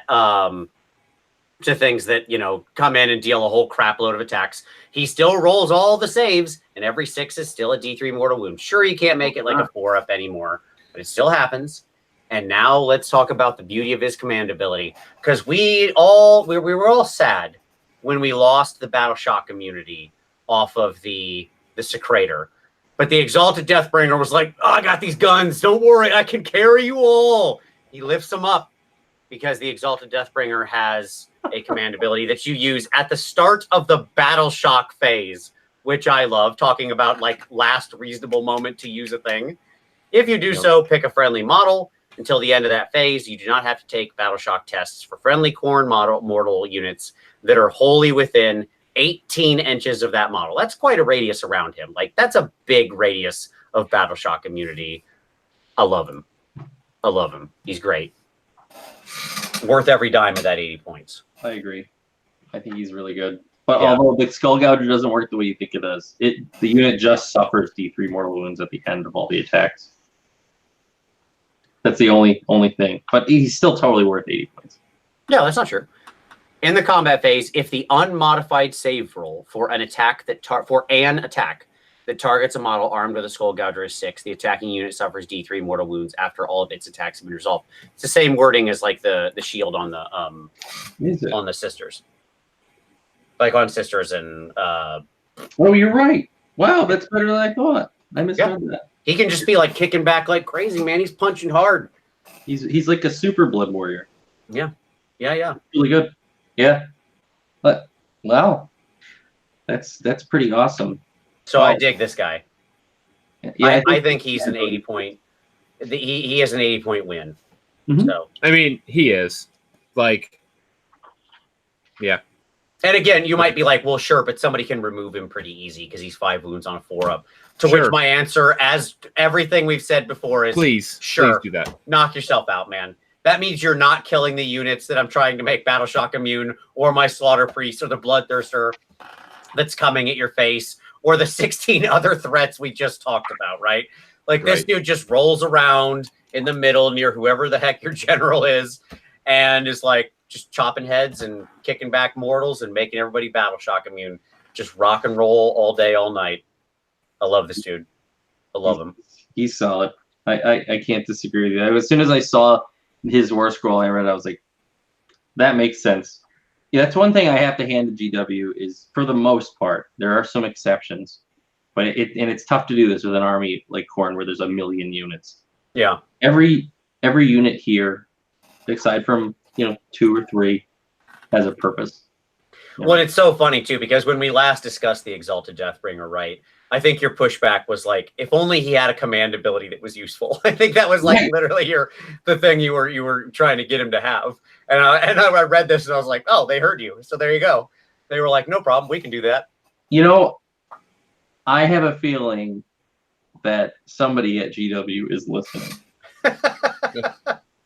Hey, I didn't say it.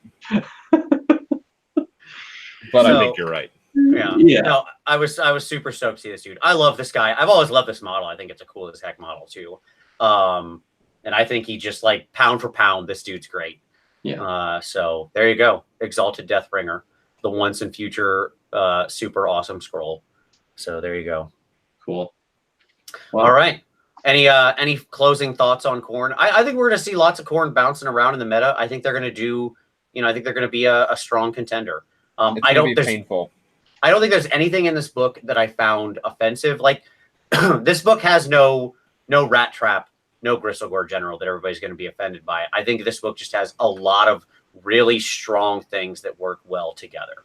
Yeah. Right? It's just a solid book. This is the kind of book I like to see. I read this and went, man, I want to play a lot of this. Right? Yeah. Yeah. I think this is like, this book is everything I wanted it to be. There's some problems, but you expect minor. We're dealing with GW. We expect a few little minor hiccups here and there, but sure. There's balance with a reasonable degree of error here. Yep. Yeah. And I think that's all I expect when I see these books. I'm like, oh, this makes sense. There's nothing in this book that to me seems absurd, but it doesn't feel like underpowered either. It feels like it can compete with whatever's out there right now if you play well. Yep. Yeah, I 2 thumbs up. This is the best. This is one of the best books I've ever seen. Third time's a charm. Yeah. I mean, the only other thing I'd say, like, I could show you my list, my 2,000 point list that I've been running. Sure, man. Bring it up. That would be the only thing I can think of.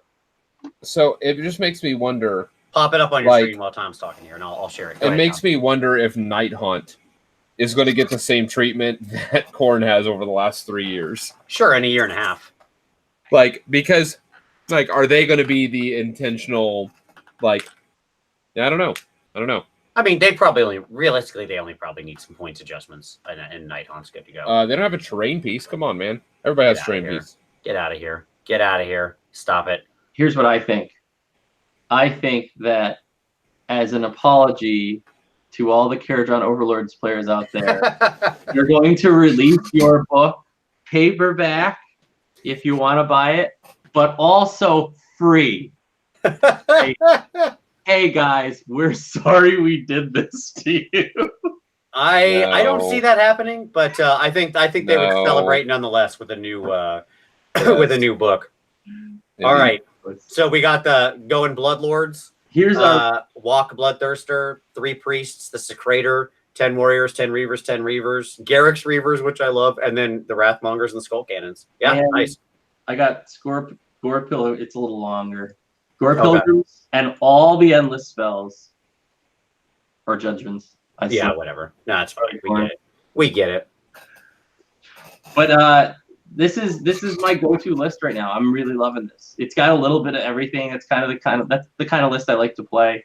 I don't like one-trick ponies, which is really kind of a pain in my butt when I was playing the last version of Khorne, because they were like, you want to play 120 Bloodletters. Sure. And it was just it was so rough. But Wrath of Khorne Thirster, super heavy hammer with Slaughterer's Thirst and Halo of Blood. Slaughterer's Thirst, you get +4 inches of movement, reroll all failed charges. That's huge. And Halo of Blood always attacks first. That's really nice on a hammer. Blood Sacrifice, get Blood Tide points. Bronze Flesh, +1 to save. Killing Frenzy, +1 to hit. You're kind of like divvying these abilities out throughout the course of the game in specific places depending on where you need them. typically buffing your Blood Warrior save or your Wrath of Khorne Thirster if he's going in first. Right. Bloodsecrator, super useful to stop people from casting spells, especially with the Hexgorger Skulls. And your Wrath of Khorne Thirsty was -2 to unbind. The whole army unbinds endless spells. That's something we didn't talk about. Every single thing that unbinds spells unbinds endless spells now. All the spells them. Yep. Except for Mazzaral the Bit Butcher. Yeah, that's what I was gonna say. Except for Mazzaral, I caught that he can't dispel endless spells. Yeah. Poor guy. 10 And blood. that awesome Banner of Wrath, which you mentioned, that's the sort of mortal wound pulse, right? That's just happening all the time in that radius around him. Yep. Yeah, with this list, you just throw Bloodsecrator right into combat, and you just let him like use his Banner of Wrath and 4+ D3 mortal wounds. You could always kind of fill it out some other way, but I don't know, fun one. 10 Blood Warriors just to get that nice little 3-up save with the buff. Nice little anvil, and they do some damage too. 10 units of Blood Tithe points. 10 man units of blood. Yeah, sure. Of blood tithe points. Yep, that's exactly what it is. 5 Garrett. Another Blood Tithe point. Waiting to happen, yeah. Waiting to happen. And then we've got our Wrathmongers and Skull Cannons, along with our Gore Pilgrims, just so we can drop a little bit faster and kind of control the turn order in most cases. And you get the Bleeding Icon, Hexgorger Skulls, and Wrath-X for not only board control early in the game, but later on in the game when the battle's more congested in one area, you're just going to be casting these over and over and like just flooding your opponent with mortal wounds and blood boils. But pretty cool list so far. It's kind of this like neat, you come at me, everything dies, and then I boil the hell out of you and hit you with a Bloodthirster. And this is what we call the "come at me, bro" list. And I love it. This is most fun I've ever had playing Khorne. It's awesome. That's great. Yeah. Yeah. I think that's fantastic. You should put it up on Honest Wargamer, man. Build that list up there. Throw it up. Yeah. I'll do that. Is that just I'll stop sharing my screen and then we'll shoot you a link. Oh, it's a big thing to do a list write up. You got to fill out a ton of information. Yeah, like you're actually writing up. Yeah, you're actually writing up how everything works. And drop. Yeah, it's an involved process. You got to write a little mini essay. But you get to name it, which means you do get to name it the "Come at Me, Bro" list. Well, I think he named it "Try Not to Judge" on the sheet, which I also like. No, "Come at Me, Bro." Come at me, bro. There you go. All right. Well, there were judgments, so that's why I threw it. No, I get it. It's good. It's good. All right. Well, that brings our corny discussion to an end. Josh, thank you, sir, for being with us for 2 weeks. This is fantastic. Much appreciated. Good times. Thank you all for watching. Much appreciated for sticking with us through this massive Khorne review. We'll talk about Fyreslayers in a couple weeks. Obviously, once the book itself is out. Fire is coming. Sure. Yeah, absolutely. But as always, we appreciate you watching this. We'll see you next Wednesday.